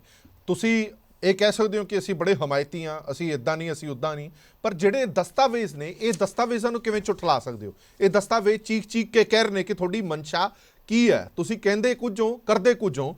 ਕਿ ਵਾਕਈ ਤੁਹਾਨੂੰ ਵੀ ਲੱਗਦਾ ਹੈ ਕਿ ਜਿਹੜੇ ਸ਼ਖਸ ਦੀ ਸਜ਼ਾ ਸੈਂਟਰ ਗਵਰਨਮੈਂਟ ਵੱਲੋਂ 550ਵੇਂ ਪ੍ਰਕਾਸ਼ ਪੁਰਬ ਤੇ ਮਾਫ ਕਰ ਦਿੱਤੀ ਗਈ, ਇਹ ਕਿਹਾ ਗਿਆ ਕਿ ਇਹਨੂੰ ਰਿਹਾ ਕਰ ਦੇਣਾ ਚਾਹੀਦਾ ਹੈ, ਉਹਦੇ ਤੇ ਥੋੜਾ ਤਰਸ ਖਾਓ, ਹਿਊਮਨ ਰਾਈਟਸ ਦਾ ਮਸਲਾ ਹੈਗਾ, ਕੀ ਉਹਦੀ ਹਾਲਤ ਬਣੀ ਹੋਈ ਹੈ, ਇਹਨਾਂ ਸਾਰੀਆਂ ਚੀਜ਼ਾਂ ਨੂੰ ਨਜ਼ਰਅੰਦਾਜ਼ ਕਰਕੇ ਸਿਰਫ ਸਿਆਸਤ ਨੂੰ ਅੱਗੇ ਰੱਖਿਆ ਜਾ ਸਕਦਾ? ਸ਼ੁਕਰ ਆ, ਪਹਿਲਾਂ ਤਾਂ ਅਸੀਂ ਲੋਕਾਂ ਨੂੰ ਬਾਰ-ਬਾਰ ਸਮਝਾਉਣ ਦੀ ਕੋਸ਼ਿਸ਼ ਕਰਦੇ ਸੀ ਕਿ ਕੇਜਰੀਵਾਲ ਸਭ ਤੋਂ ਵੱਡਾ ਨੌਟੰਕੀ ਤੇ ਡਰਾਮੇਬਾਜ਼ ਹੈ। ਹੁਣ ਤੇ ਹੋਰ ਬਹੁਤ ਸਾਰੇ ਸਾਡੇ ਸੱਜਣ ਇਹ ਗੱਲ ਮੰਨਣ ਵੀ ਲੱਗ ਪਿਆ ਤੇ ਉਹਨਾਂ ਨੂੰ ਇਹ ਸਾਫ਼ ਹੋ ਗਈ ਉਹਨਾਂ ਦੇ ਮਨਾਂ 'ਚ ਕਿ ਵਾਕਿਆ ਇਹ ਅੰਦਰੋਂ ਜੋ ਬਾਹਰੋਂ ਦਿਖਦੇ ਆ ਉਹ ਅੰਦਰੋਂ ਬਿਲਕੁਲ ਉਹ ਨਹੀਂ ਹੈ। ਕਿੰਨੀ ਵਾਰੀ ਆਪਾਂ ਇਸੇ ਚੈਨਲ ਤੇ ਕਿਹਾ ਕਿ ਇਹ ਘੱਟ ਗਿਣਤੀਆਂ ਦੇ ਵਿਰੁੱਧ ਮਾਨਸਿਕਤਾ ਵਾਲੇ ਦੋ ਸੱਜਣ ਹੈਗੇ ਆ ਜਿਹੜੇ ਇਸ ਪਾਰਟੀ ਨੂੰ ਲੀਡ ਕਰ ਰਿਹਾ, ਤੇ ਇਹ ਪਾਰਟੀ ਇਹਨਾਂ ਦੀ ਪਾਰਟੀ ਹੈ ਹੀ ਨਹੀਂ, ਇੱਕ ਪ੍ਰਾਈਵੇਟ ਲਿਮਟਿਡ ਪਰਿਵਾਰਕ ਕੰਪਨੀ ਹੈਗੀ, ਉਹਦੇ 'ਚ ਵੀ ਇਕੱਲੀ ਕੇਜਰੀਵਾਲ ਦੀ ਕੰਪਨੀ ਹੈ ਜੀ, ਕਹਿ ਲਓ ਪ੍ਰਾਈਵੇਟ ਲਿਮਟਿਡ। ਉਸੇ ਤਰੀਕੇ ਨਾਲ ਚੱਲਦੇ ਆ। ਜੇ ਕੇਜਰੀਵਾਲ ਦੇ ਵਿਰੋਧ 'ਚ ਇੱਕ ਸ਼ਬਦ ਵੀ ਬੋਲ ਕੇ ਤੁਸੀਂ ਉਸ ਪਾਰਟੀ 'ਚ ਨਹੀਂ ਰਹਿ ਸਕਦੇ, ਟਿਕਟ ਤੇ ਤੁਸੀਂ ਭੁੱਲੇ ਜਾਓ, ਔਰ ਜਿੱਤੇ ਵੀ ਸ਼ੱਕ ਵੀ ਹੋਵੇ ਕਿ ਇਹ ਕਦੀ ਬੋਲ ਸਕਦਾ, ਉਹ ਵੀ ਕਦੀ ਵੀ ਪਾਰਟੀ ਦੇ ਅੰਦਰ ਕੋਈ ਵੀ ਅਹਿਮ ਭੂਮਿਕਾ ਨਹੀਂ ਨਿਭਾ ਸਕਦਾ। ਇਹ ਬੜਾ ਤਾਨਾਸ਼ਾਹੀ ਮੈਂਟੈਲਿਟੀ ਆ। ਉਸੇ 'ਚੋਂ ਨਿਕਲਿਆ ਹੋਇਆ। ਤੁਸੀਂ ਘੱਟ ਗਿਣਤੀਆਂ ਦੇ ਵਿਰੁੱਧ ਐਟੀਟਿਊਡ, ਜਦੋਂ ਦਿੱਲੀ ਦੇ ਉਹਨਾਂ ਦੇ ਅੱਖਾਂ ਦੇ ਸਾਹਮਣੇ ਘੱਟ ਗਿਣਤੀਆਂ ਦੇ ਉੱਤੇ ਮਾਰਿਆ ਜਾ ਰਿਹਾ ਸੀਗਾ, ਉੱਥੇ ਸਰਕਾਰ ਇਹਨਾਂ ਦੀ ਸੀ, ਭਾਵੇਂ ਪੁਲਿਸ ਇਹਨਾਂ ਦੇ ਕੋਲ ਨਹੀਂ ਹੋਵੇ, ਖੁਦ ਤੇ ਜਾ ਕੇ ਖੜਾ ਹੋ ਸਕਦਾ। ਜੇ ਮਹਾਤਮਾ ਗਾਂਧੀ ਕਲਕੱਤੇ ਦੇ ਦੰਗਿਆਂ ਦੇ ਵਿੱਚ 1947 ਦੇ ਵਿੱਚ ਖੜੇ ਹੋ ਕਹਿੰਦੇ ਮੈਨੂੰ ਗੋਲੀ ਮਾਰੋ, ਮੈਂ ਕਿਸੇ ਨੂੰ ਦੰਗਾਈ ਨੂੰ ਅੱਗੇ ਨਹੀਂ ਆਉਣ ਦਊਂਗਾ, ਪਹਿਲਾਂ ਮੈਨੂੰ ਮਾਰੋ, ਦੰਗੇ ਰੁਕੇ। ਇਸ ਲਈ ਜੇ ਤੁਸੀਂ ਇੰਨੇ ਪਾਪੂਲਰ ਆ, ਇੱਕ ਚੀਫ ਮਿਨਿਸਟਰ ਆ, ਤੁਸੀਂ ਆਪਣੀ ਪੁਲਿਸ ਨਾਲ ਲੈ ਕੇ ਜਾਓ, ਇਹ ਥੋੜੀ ਕਿ ਤੁਹਾਨੂੰ ਸਿਕਿਉਰਿਟੀ ਨਹੀਂ ਮਿਲੂਗੀ। ਤੁਸੀਂ ਉੱਥੇ ਖੜੇ ਹੁੰਦੇ ਵਿੱਚ ਲੋਕਾਂ ਦੇ ਤੇ ਬੰਦਿਆਂ ਨੂੰ ਰੋਕਦੇ, ਪਤਾ ਲੱਗਦਾ ਕਿ ਤੁਸੀਂ ਘੱਟ ਗਿਣਤੀਆਂ 'ਚ। ਉੱਥੇ ਵੀ ਵੋਟਾਂ ਦੀ ਪੋਲਿਟਿਕਸ ਕੀਤੀ ਕਿ ਜਿਹੜੇ ਉੱਥੇ ਹਿੰਦੂ ਮੈਜੋਰਿਟੀ ਦਿੱਲੀ ਦੇ ਵਿੱਚ ਹੈਗੇ ਉਹਨਾਂ ਨੂੰ ਖੁਸ਼ ਕਰਕੇ ਆਪਾਂ ਕਿਤੇ ਐ ਨਾ ਨਾਰਾਜ਼ ਕਰਕੇ ਕੋਈ ਵੋਟਾਂ ਦਾ ਨੁਕਸਾਨ ਹੋ ਜਾਏ। ਧਾਰਾ 370 ਦੀ ਉਸੇ ਤਰੀਕੇ ਨਾਲ ਹੀ ਬਿਲਕੁਲ ਉਹਨੂੰ ਸਪੋਰਟ ਕੀਤਾ ਕਿ ਹਟਣੀ ਚਾਹੀਦੀ ਹੈ। ਉੱਥੇ ਵੀ ਇਹੀ ਆਪਣੀਆਂ ਵੋਟਾਂ ਦੀ ਰਾਜਨੀਤੀ ਕੀਤੀ ਹੈ। ਇਹ ਤੇ ਜੇ ਤੁਸੀਂ ਵੋਟਾਂ ਕਰਕੇ ਹੀ ਸੱਚ ਬੋਲਣਾ ਛੱਡ ਦੋਗੇ ਤਾਂ ਬਹੁਤ ਹੀ ਘਿਨਾਉਣੀ ਚਾਲ ਹੈ ਜਿਹੜੀ ਅੱਜ ਤੇ ਅਸੀਂ ਡਿਸਕਸ ਕਰ ਰਹੇ ਹਾਂ। ਠੀਕ ਹੈ ਪ੍ਰੋਫੈਸਰ ਸਾਹਿਬ, ਤੁਹਾਨੂੰ ਲੱਗਦਾ ਕਿ ਹਿੰਦੂ ਵੋਟਰ ਨਾਰਾਜ਼ ਹੋਏਗਾ ਪੰਜਾਬ ਦਾ ਜੇ ਦਵਿੰਦਰਪਾਲ ਭੁੱਲਰ ਨੂੰ ਰਿਹਾ ਕਰ ਦਿੰਦੀ ਆਮ ਆਦਮੀ ਪਾਰਟੀ? ਨਹੀਂ, ਮੈਨੂੰ ਇਹ ਲੱਗਦਾ ਕਿ ਦੇਖੋ ਜਿਹੜਾ ਪੰਜਾਬ ਦਾ ਹਿੰਦੂ ਹੈਗਾ ਉਹ ਪੰਜਾਬੀ ਜ਼ਿਆਦਾ ਆ, ਹਿੰਦੂ ਘੱਟ ਆ। ਸਿੱਖ ਵੀ ਇਸੇ ਤਰ੍ਹਾਂ ਹੀ ਆ, ਕਿਉਂਕਿ ਸਾਡੇ ਹਿੰਦੂ ਜਿਸ ਤਰੀਕੇ ਨਾਲ ਆਪਾਂ ਦੇਖਦੇ ਹਾਂ, ਜਾਂ RSS ਕਈ ਵਾਰੀ ਉਹਨਾਂ ਨੂੰ ਸ਼ੇਪ ਦੇਣ ਦੀ, ਫੰਡਾਮੈਂਟਲਿਸਟ ਬਣਾਉਣ ਦੀ ਕੋਸ਼ਿਸ਼ ਕਰਦੀ, ਉਹ ਇਸ ਤਰੀਕੇ ਦੇ ਕੱਟੜਪੰਥੀ ਨਹੀਂ ਹੈ। ਕਾਰਨ ਉਹਦਾ ਹੈ ਕਿ ਇੱਕ ਤੇ ਸਿੱਖ ਧਰਮ ਆਪਣੇ ਆਪ 'ਚ ਕੱਟੜਪੰਥੀ ਨਹੀਂ ਹੈਗਾ, ਉਹ ਸਾਰੇ ਧਰਮਾਂ ਨੂੰ ਬਰਾਬਰ ਦਾ ਇੱਜ਼ਤ ਮਾਣ ਦਿੰਦੇ ਆਪਣੇ ਧਰਮ ਸਥਾਨਾਂ ਦੇ ਵਿੱਚ। ਦੂਸਰਾ ਕਿ ਸਾਡੇ ਸਿੱਖ ਜਿਹੜੇ ਹਿੰਦੂ ਪਰਿਵਾਰ ਹੋਣ, ਉਹਨਾਂ ਦੇ ਵਿੱਚ ਅੱਧੇ ਸਿੱਖ ਆ, ਅਰਬਨ ਖਾਸ ਕਰਕੇ ਅੱਧੇ ਹਿੰਦੂ ਹੈ, ਕਿੰਨੇ ਆ ਕੁਝ ਨਾਲੇ ਮਸਲਾ ਹਿਊਮਨ ਰਾਈਟਸ ਦਾ ਮਸਲਾ ਬਿਲਕੁਲ। ਉਹ ਬੰਦਾ 25 ਸਾਲ ਸਜ਼ਾ ਭੁਗਤ ਚੁੱਕਿਆ, 11 ਸਾਲ ਤੋਂ ਹਸਪਤਾਲ 'ਚ ਹੈ, ਤਾਂ ਵੀ ਉਦੋਂ ਅਗਲੀ ਗੱਲ ਜਿਹੜੀ ਹੈਗੀ ਕਿ ਜਦੋਂ ਤੁਸੀਂ ਜੇਲ੍ਹਾਂ ਦੇ ਬਾਹਰ ਸੁਧਾਰ ਘਰ ਲਿਖਦੇ ਆ, ਹੈ ਨਾ ਜੀ, ਮਨੁੱਖੀ ਸੁਧਾਰ ਘਰ ਲਿਖਦੇ ਆ, ਸੁਧਾਰ ਕਾਹਦਾ ਫਿਰ? ਜਿਹੜਾ ਬੰਦਾ 11 ਸਾਲਾਂ ਤੋਂ ਇੱਕ ਸਾਈਕੈਟ੍ਰਿਕ ਪੇਸ਼ੈਂਟ ਹੈਗਾ, ਉਸ ਨੂੰ ਤੁਸੀਂ ਉਹ ਕੀ ਤੁਹਾਡਾ ਆਤੰਕਵਾਦ ਕਰੂਗਾ, ਕੀ ਨਹੀਂ ਕਰੂਗਾ? ਠੀਕ ਹੈ, ਮੈਂ ਪਰਸਨਲੀ ਨਿੱਜੀ ਤੌਰ ਤੇ ਹਰਪ੍ਰੀਤ ਜੀ ਸਾਫ਼ ਕਰਨਾ ਚਾਹੁੰਦਾ, ਮੈਂ ਕਿਸੇ ਵੀ ਆਤੰਕੀ ਰਾਸਤੇ ਦੇ ਹੱਕ ਵਿੱਚ ਨਹੀਂ ਹੈ, ਮੈਨੂੰ ਇਹ ਕਦੀ ਨਾ ਪਾਉਂਦਾ, ਨਾ ਮੈਂ ਚੱਲਾਂ, ਨਾ ਮੈਂ ਇਹਦਾ ਸਪੋਰਟਰ ਹੈਗਾ। ਪਰ ਤੁਸੀਂ ਜਿਹੜਾ ਹਿਊਮਨ ਰਾਈਟਸ ਦਾ ਮਾਮਲਾ ਹੈ ਉਹ ਬਿਲਕੁਲ ਠੀਕ ਹੈ। ਬੰਦੇ ਨੇ ਜੇ ਕੋਈ ਗਲਤੀ ਕੀਤੀ ਹੈ, ਜੇ ਉਸ ਨੂੰ ਬਿਲਕੁਲ ਪਛਤਾ ਕੇ ਬਿਲਕੁਲ ਨਾਰਮਲ ਜੀਵਨ ਜੀਣਾ ਚਾਹੁੰਦਾ ਤੇ ਉਸ ਨੂੰ ਜੀਣ ਦੇਣ ਦਾ, ਜੀਣ ਦਾ, ਲੈਣ ਦਾ, ਜੀ ਲੈਣ ਦਾ ਹੱਕ ਆ ਪੂਰਾ। ਇਹੀ ਕਾਰਨ ਹੈ ਕਿ ਜਿਹੜੀਆਂ ਗੱਲਾਂ ਸਾਰੀਆਂ, ਮੈਂ ਤੇ ਖੁਦ ਹੈਰਾਨ ਆ ਕਿ ਖੁਦ ਸਰਕਾਰ ਦਾ ਫੈਸਲਾ, ਉੱਥੇ ਦੇ ਸੋਸ਼ਲ ਵੈਲਫੇਅਰ ਡਿਪਾਰਟਮੈਂਟ ਦਾ, ਉੱਥੋਂ ਦੇ ਡਿਪਟੀ ਕਮਿਸ਼ਨਰ ਲੀਗਲ ਦਾ, ਦੋਨੋਂ ਹੀ ਕਹਿੰਦੇ ਆ ਕਿ ਇਹਦੀ ਰਿਹਾਈ ਨਹੀਂ ਹੋਣੀ ਚਾਹੀਦੀ। ਜਿਹੜੀ ਕਿ ਇੱਥੋਂ ਦਾ ਉਹਨਾਂ ਦਾ ਸਤਿੰਦਰ ਜੈਨ ਹੋਮ ਮਿਨਿਸਟਰ ਆ, ਉਹ ਮੀਟਿੰਗ ਨੂੰ ਚੇਅਰ ਕਰ ਰਿਹਾ ਔਰ ਕਿਤੇ ਦੱਸਿਆ ਨਹੀਂ ਜਾਂਦਾ। ਅਸੀਂ ਔਰ ਇਹ ਜੇ ਚਿੱਠੀ ਜਨਤਕ ਨਾ ਹੁੰਦੀ ਤਾਂ ਸ਼ਾਇਦ ਹਾਲੇ ਵੀ ਨਾ ਪਤਾ ਲੱਗਦਾ। ਮੈਂ ਕਹਿੰਦਾ ਇਹਦੇ ਪਿੱਛੇ ਕਹਾਣੀ ਕੀ ਹੈ। ਅਸੀਂ ਤੇ ਬਿਨਾਂ ਇਸ ਚਿੱਠੀ ਤੋਂ ਕਹਿ ਰਹੇ ਹਾਂ ਕਿ ਇੱਥੇ ਪੰਜਾਬ 'ਚ ਵੋਟਾਂ ਮੰਗਣ ਕੇਜਰੀਵਾਲ ਜੀ ਆਉਂਦੇ ਆ, ਕਹਿੰਦੇ ਸਿੱਖ ਚਿਹਰਾ ਦੇਾਂਗੇ, ਵੀ ਜਿੱਥੇ ਤੁਸੀਂ ਉਹ ਹੈਗੇ ਆ, ਤੁਸੀਂ ਦਲਿਤਾਂ ਦੀ ਵੀ ਗੱਲ ਕਰਦੇ ਆ, ਔਰਤਾਂ ਦੀ ਵੀ ਗੱਲ, ਕਿੰਨੀਆਂ ਔਰਤਾਂ ਤੁਸੀਂ ਉੱਥੇ ਕੈਬਨਿਟ ਮਿਨਿਸਟਰ ਬਣਾਈਆਂ ਦਿੱਲੀ, ਜਿੱਥੇ ਤੁਹਾਡਾ ਆਪਣਾ ਰਾਜ ਹੈ, ਤੀਜੀ ਵਾਰੀ ਸਰਕਾਰ ਬਣਾਈ, ਕਿੰਨੇ ਤੁਸੀਂ ਸਿੱਖ ਜਿਹੜੇ ਆ ਉੱਥੇ ਕੈਬਨਿਟ ਮਿਨਿਸਟਰ ਬਣਾਏ। ਜੇ ਤੁਸੀਂ ਉੱਥੇ ਨਹੀਂ ਕੁਝ ਕਰਦੇ ਜਿੱਥੇ ਤੁਹਾਡੇ ਕੋਲ ਰਾਜ ਆ, ਜਿੱਥੇ ਤੁਸੀਂ ਅਜੇ ਕਰਨ ਦੇ ਸੁਪਨੇ ਲੈਣੇ, ਉੱਥੇ ਤੁਹਾਡਾ ਅਸੀਂ ਕਿਵੇਂ ਭਰੋਸਾ ਕਰਾਂਗੇ? ਠੀਕ ਹੈ। ਅਵਤਾਰ ਸਿੰਘ ਕਾਲਕਾ ਵੀ ਸਾਡੇ ਨਾਲ ਜੁੜੇ ਹੋਏ ਨੇ। ਕਾਲਕਾ ਸਾਹਿਬ ਤੋਂ ਲੈ ਕੇ ਫਿਰ ਮੈਂ ਆਂਦਾ ਵਾਪਸ ਗਰੇਵਾਲ ਸਾਹਿਬ ਕੋਲ। ਕਾਲਕਾ ਸਾਹਿਬ, ਤੁਸੀਂ ਤਾਂ ਆਮ ਆਦਮੀ ਪਾਰਟੀ ਦਾ ਹਿੱਸਾ ਵੀ ਰਹੇ ਹੋ, ਤੁਸੀਂ ਵਿਧਾਇਕ ਵੀ ਰਹੇ ਹੋ, ਤੁਸੀਂ ਚੰਗੀ ਤਰ੍ਹਾਂ ਕਾਰਜ ਪ੍ਰਣਾਲੀ ਤੋਂ ਜਾਣੂ ਹੈਗੇ ਹੋ ਆਮ ਆਦਮੀ ਪਾਰਟੀ ਦੀ।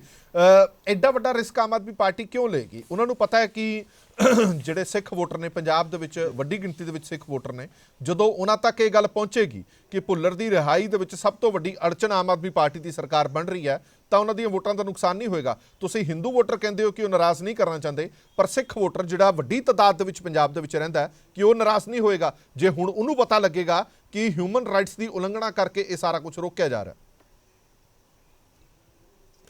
ਦੇਖੋ, ਹਿਊਮਨ ਰਾਈਟ ਦੀ ਗੱਲ ਤਾਂ ਠੀਕ ਹੈਗੀ ਹੈ, ਪਰ ਜਿਸ ਤਰ੍ਹਾਂ ਭਾਈ ਸਾਹਿਬ ਉਹਨਾਂ ਨੇ ਕਿਹਾ ਨਾ, ਆਪਣਾ ਮਨਜੀਤ ਹੋਣਾ ਨੇ ਜੀ, ਕਿ ਸਾਡੇ ਪੰਜਾਬ ਦੇ ਵਿੱਚ ਕੋਈ ਹੀ ਲੱਗ ਨਹੀਂ ਹੈਗੀ ਕਿਸੇ ਤੋਂ, ਸਾਡੀ ਰਿਸ਼ਤੇਦਾਰੀਆਂ ਆਪਸ ਵਿੱਚ ਸਾਰਿਆਂ ਦੇ ਆਪਣਾ ਸਾਡਾ ਇਕੱਠ ਹੈਗਾ।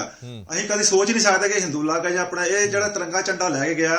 ਮੈਂ ਇੱਥੇ ਦੱਸਣਾ, ਪਹਿਲਾਂ ਇੱਥੇ ਦੇ ਜਿਹੜਾ ਤਿਰੰਗਾ ਜਿਹੜਾ ਤੁਸੀਂ ਰੰਗ ਲਗਾ ਰਹੇ ਹੋ ਰੋਡਾਂ ਦੇ ਉੱਤੇ, ਉਹਦੀ ਇੱਜ਼ਤ ਕਰ ਲਓ ਤੁਸੀਂ। ਪਹਿਲਾਂ ਲੋਕੀ ਉੱਥੇ ਥੁੱਕਦੇ ਨੇ, ਤੁਸੀਂ ਤਿਰੰਗਾ ਯਾਤਰਾ ਬਾਹਰ ਲੈ ਕੇ ਘੁੰਮਦੇ, ਲੋਕਾਂ ਨੂੰ ਜਾ ਕੇ ਤੁਸੀਂ ਗੁੰਮਰਾਹ ਕਰ ਰਹੇ ਹੋ। ਕਹਿਣ ਦਾ ਭਾਵ ਕਿ ਹੁਣ ਜੇ ਗੱਲ ਕਰੀਏ ਵੀ ਆਪਣਾ ਸਰਦਾਰ ਜਰਨੈਲ ਸਿੰਘ ਜੀ ਸੀਗੇ, ਉਹਨਾਂ ਨੂੰ ਇੱਕ ਬੈੱਡ ਨਹੀਂ ਦਵਾ ਸਕਿਆ, ਉਹਨੇ ਪੰਜਾਬ ਜਾ ਕੇ ਇਲੈਕਸ਼ਨ ਲੜਵਾਤਾ, ਉਹਨੂੰ ਵੀ ਖਤਮ ਕੀਤਾ। ਉਸ ਤੋਂ ਬਾਅਦ ਮੈਂ ਗੱਲ ਕਰਦਾ ਹਾਂ, ਜੇ ਤੁਸੀਂ ਸਿੱਖਾਂ ਦੇ ਨੇ ਹਮਦਰਦੀ ਪੰਜਾਬ ਦੇ, ਜਿਹੜੇ ਪੰਜਾਬ ਨੇ ਤੁਹਾਨੂੰ ਖੜਾ ਕਰਤਾ, ਜਿਹਨੇ ਪੰਜਾਬ ਨੇ ਤੁਹਾਡੀ ਪਾਰਟੀ ਬਣਾਤੀ, ਤੁਸੀਂ ਗੁਰੂ ਤੇਗ ਬਹਾਦਰ ਸਾਹਿਬ ਦੇ ਸਥਾਨ ਤੇ ਉਹਨਾਂ ਦਾ ਰਾਹ ਬੰਦ ਕਰਕੇ ਰੱਖ ਦਿੱਤਾ। ਇੱਕ ਅਹਿਮ ਜਿਹੜਾ ਜਿਹਨੂੰ ਆਪਾਂ ਗੁਰੂ ਤੇਗ ਬਹਾਦਰ ਹਿੰਦੀ ਚਾਦਰ ਕਹਿੰਦੇ, ਔਰ ਸਾਰਾ ਵਰਲਡ ਮੰਨਦਾ ਇਸ ਗੱਲ ਨੂੰ, ਤੂੰ ਉਹ ਰਸਤਾ ਬੰਦ ਕਰਤਾ, ਤੇਰੇ ਕੋਲ ਕੋਈ ਇਹੋ ਟੈਕਨੀਕ ਨਹੀਂ ਸੀ ਵੀ ਉਹ ਰਸਤਾ ਖੋਲਦਾ। ਅੱਜ ਸੰਗਤਾਂ ਨੂੰ ਸਵੇਰੇ ਅਗਰ ਕਿਸੇ ਹੈਂਡੀਕੈਪ ਨੂੰ ਜਾਂ ਬਜ਼ੁਰਗਾਂ ਨੂੰ ਜਾਣਾ ਪਏ ਤਾਂ ਉੱਥੇ ਰਾਹ ਤੇ ਜਾ ਨਹੀਂ ਸਕਦੇ। ਹੁਣ ਆਪਾਂ ਕਿਹੜੀ ਗੱਲ ਕਰੀਏ ਜੋ ਇਹ ਸਿੱਖਾਂ ਨੇ ਸਿਰਫ ਸਿੱਖ ਆਪਣਾ ਦੇਖਦੇ ਨੇ ਵੀ ਬੰਦਾ ਚੰਗਾ ਆਇਆ ਇਹਨੂੰ ਵੋਟਾਂ ਪਾ ਦਿਓ। ਨਹੀਂ ਕਾਲਕਾ ਸਾਹਿਬ ਇੱਕ ਸਵਾਲ ਪੰਜਾਬ ਦੇ ਵਿੱਚ ਆਮ ਆਦਮੀ ਪਾਰਟੀ ਬੜੀ ਜ਼ੋਰਾਂ ਸ਼ੋਰਾਂ ਦੇ ਨਾਲ ਪ੍ਰਚਾਰ ਕਰ ਰਹੀ ਹੈ ਕਿ ਦੇਖੋ ਸਿੱਖਾਂ ਦੇ ਹਮਦਰਦ ਅਸੀਂ ਆ, ਜਿੰਨੇ ਵੀ ਮਸਲੇ ਨੇ ਸਿੱਖਾਂ ਦੇ ਪੰਜਾਬੀਆਂ ਦੇ ਉਹ ਅਸੀਂ ਪੂਰੇ ਕਰਾਂਗੇ, ਅਸੀਂ ਦਿੱਲੀ ਮਾਡਲ ਲਾਗੂ ਕਰਾਂਗੇ। ਵਾਰ-ਵਾਰ ਦਿੱਲੀ ਮਾਡਲ ਦੀ ਵੀ ਗੱਲ ਕੀਤੀ ਜਾਂਦੀ ਹੈ ਕਿ ਅਸੀਂ ਪੰਜਾਬ ਦੇ ਵਿੱਚ ਲਾਗੂ ਕਰਾਂਗੇ। ਕੀ ਫਿਰ ਇਹ ਕਰਨੀ ਤੇ ਕਹਿਣੀ ਦੇ ਵਿੱਚ ਤੁਹਾਨੂੰ ਫਰਕ ਲੱਗਦਾ ਵੀ ਕੁਝ ਕਿਹਾ ਕੁਝ ਜਾਂਦਾ ਤੇ ਹੁੰਦਾ ਕੁਝ ਹੋਰ ਹੈ? ਦੇਖੋ ਜੇ ਇਹ ਗੱਲ ਕਰਦਾ ਨਾ ਪੰਜਾਬ ਦਾ ਭਲਾ ਕਰ ਰਹੇ ਨੇ, ਇਹਨੇ ਪਿਛਲੀ ਵਾਲੀ ਭਲਾ ਕਰਦਾ ਨਾ ਜਦੋਂ ਉਹਨਾਂ ਨੇ ਸਿੱਧੂ ਉਹਨਾਂ ਦੇ 2 ਟਿਕਟਾਂ ਦੀ ਗੱਲ ਚੱਲੀ ਸੀਗੀ ਤੇ ਇਧਰ ਇਹ ਕਾਂਗਰਸ ਨੂੰ ਸਹਿਯੋਗ ਕਰਕੇ ਆਪਣੇ ਬੱਚਿਆਂ ਦੀ ਸਹੁੰ ਕਰਕੇ ਉਹ ਮੁੱਕਰ ਗਿਆ ਤੇ ਕਾਂਗਰਸ ਨਾਲ ਸਪੋਰਟ ਕਰ ਲਈ। ਕੀ ਉਹ ਤੋਂ 2 ਟਿਕਟਾਂ ਨਹੀਂ ਦੇ ਸਕਦਾ ਸੀ ਉਹਨਾਂ ਨੂੰ? ਜੇ ਪੰਜਾਬ ਦਾ ਇਹਨੇ ਸਿੱਧੂ ਨੂੰ ਜੇ ਪ੍ਰਾਈਮ ਮਿਨਿਸਟਰ ਬਣਾਉਣਾ ਹੁੰਦਾ ਉਦੋਂ ਗੱਲ ਚੱਲਦੀ ਸੀ ਜਦੋਂ, ਉਸ ਵਕਤ ਇਹ ਮੁੱਕਰ ਗਿਆ।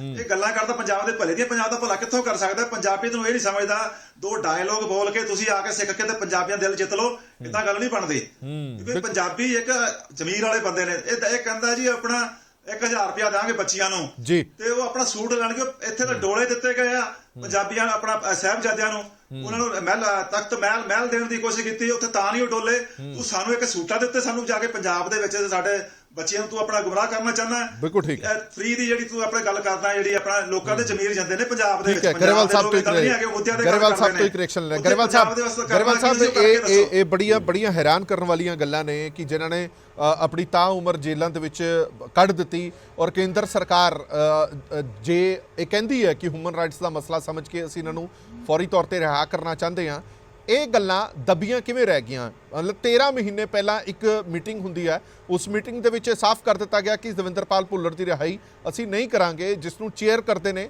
ਸਤਿੰਦਰ ਜੈਨ। ਇਹ ਗੱਲਾਂ ਜਨਤਕ ਫਿਰ ਕਰਨੀਆਂ ਹੀ ਨਹੀਂ ਸੀ ਇਹਨਾਂ ਨੇ। ਜੇ ਇਹ ਚਿੱਠੀ ਨਾ ਬਾਹਰ ਆਉਂਦੀ ਇਹਦਾ ਮਤਲਬ ਇਹ ਗੱਲਾਂ ਦੱਬੀਆਂ ਰਹਿ ਜਾਂਦੀਆਂ, ਪਤਾ ਹੀ ਨਾ ਲੱਗਦਾ ਕਿ ਦਵਿੰਦਰਪਾਲ ਭੁੱਲਰ ਦੀ ਰਿਹਾਈ ਕਿਉਂ ਨਹੀਂ ਹੋ ਪਾ ਰਹੀ। ਇਹ ਗੁੰਮਰਾਹ ਕਰ ਰਹੇ ਨੇ, ਇਹ ਧੋਖੇ 'ਚ ਰੱਖ ਰਹੇ ਨੇ। ਦੇਖੋ ਹਰਪ੍ਰੀਤ ਜੀ, ਹੈ ਤਾਂ ਅਫਸੋਸ ਦੀ ਗੱਲ ਹੈ ਕਿ ਇਹ ਜਿਹੜੀਆਂ ਇਹ ਕਾਰਵਾਈਆਂ ਜੀ ਇਹ ਸਾਰੀਆਂ ਕੇਂਦਰ ਵਿੱਚ ਭਾਵੇਂ ਕਾਂਗਰਸ ਆਈ ਆ ਭਾਵੇਂ ਬੀਜੇਪੀ ਆਈ ਆ, ਇਹ ਹਮੇਸ਼ਾ ਸਿੱਖਾਂ ਦੇ ਨਾਲ ਵਿਤਕਰਾ ਕਰਦੇ ਆ। ਅਸੀਂ ਇਹ ਗੱਲ ਕਰਨੀ ਚਾਹੁੰਦੇ ਆ ਜਿਹੜੀ ਗੱਲ ਮੇਰੇ ਤੋਂ ਪਹਿਲਾਂ ਪ੍ਰੋਫੈਸਰ ਸਾਹਿਬ ਨੇ ਕਹੀ ਆ ਜੀ ਕਿ ਇਹ ਸਭ ਤੋਂ ਵੱਡਾ ਡਰਾਮੇਬਾਜ਼ ਆ, ਇਹ ਨਟੰਕੀਬਾਜ਼ ਆ। ਪੰਜਾਬ 'ਚ ਆ ਕੇ ਸਿੱਖੀ ਦੀ ਗੱਲ ਕਰਦਾ, ਮੈਂ ਹੈਰਾਨ ਹੈ। ਕੋਈ ਬੰਦੇ ਕਿਸੇ ਬੰਦੇ ਨੂੰ 25 ਘੰਟੇ ਤੁਸੀਂ ਜੇਲ੍ਹ ਵਿੱਚ ਦੇ ਦਿਓ ਤਾਂ ਉਹਦਾ ਹਸ਼ਰ ਕੀ ਹੁੰਦਾ? 25 ਸਾਲ ਹੋ ਗਏ ਨੇ। ਬਹੁਤ ਵੱਡੀ ਗੱਲ ਆ ਇਹ। ਜਿਹੜਾ ਸਭ ਤੋਂ ਵੱਡੀ ਇਹ ਗੱਲ ਆ ਕਿ ਕੇਜਰੀਵਾਲ ਤੇ ਐਡ ਪਾਰਟੀ ਇਹ ਸਾਰੀ ਦੀ ਜੇਨੀਅਤ ਜਿਹੜੀ ਜੇਨੀਅਤ ਆ ਉਹ ਸਿੱਖੀ ਦੇ ਖਿਲਾਫ ਹੈ। ਅਸੀਂ ਇਹ ਸਮਝਦੇ ਆ ਕਿ ਕੇਂਦਰ ਦੇ ਪ੍ਰਭਾਵ ਹੇਠ ਭਾਜਪਾ ਦੇ ਪ੍ਰਭਾਵ ਹੇਠ ਇਹ ਸਿੱਖਾਂ ਨਾਲ ਇਹ ਵਿਤਕਰੇ ਕਰ ਰਿਹਾ। ਇਹਨੇ ਚਿੱਠੀ ਦਰਬਾਰ ਦੀ ਨਹੀਂ ਕੱਢੀ। ਸੋ ਅੱਜ ਸਾਨੂੰ ਸਮਝਣਾ ਚਾਹੀਦਾ ਸਾਰੀ ਦੁਨੀਆ ਦੇ ਲੋਕਾਂ ਨੂੰ ਕਿ ਕੇਜਰੀਵਾਲ ਸਿੱਖਾਂ ਦੇ ਖਿਲਾਫ ਮਾਨਸਿਕਤਾ ਵਾਲਾ ਵਿਅਕਤੀ ਆ। ਇਹਨੂੰ ਇਸ ਗੱਲ ਦਾ ਜਵਾਬ ਦੇਣਾ ਚਾਹੀਦਾ ਜੀ।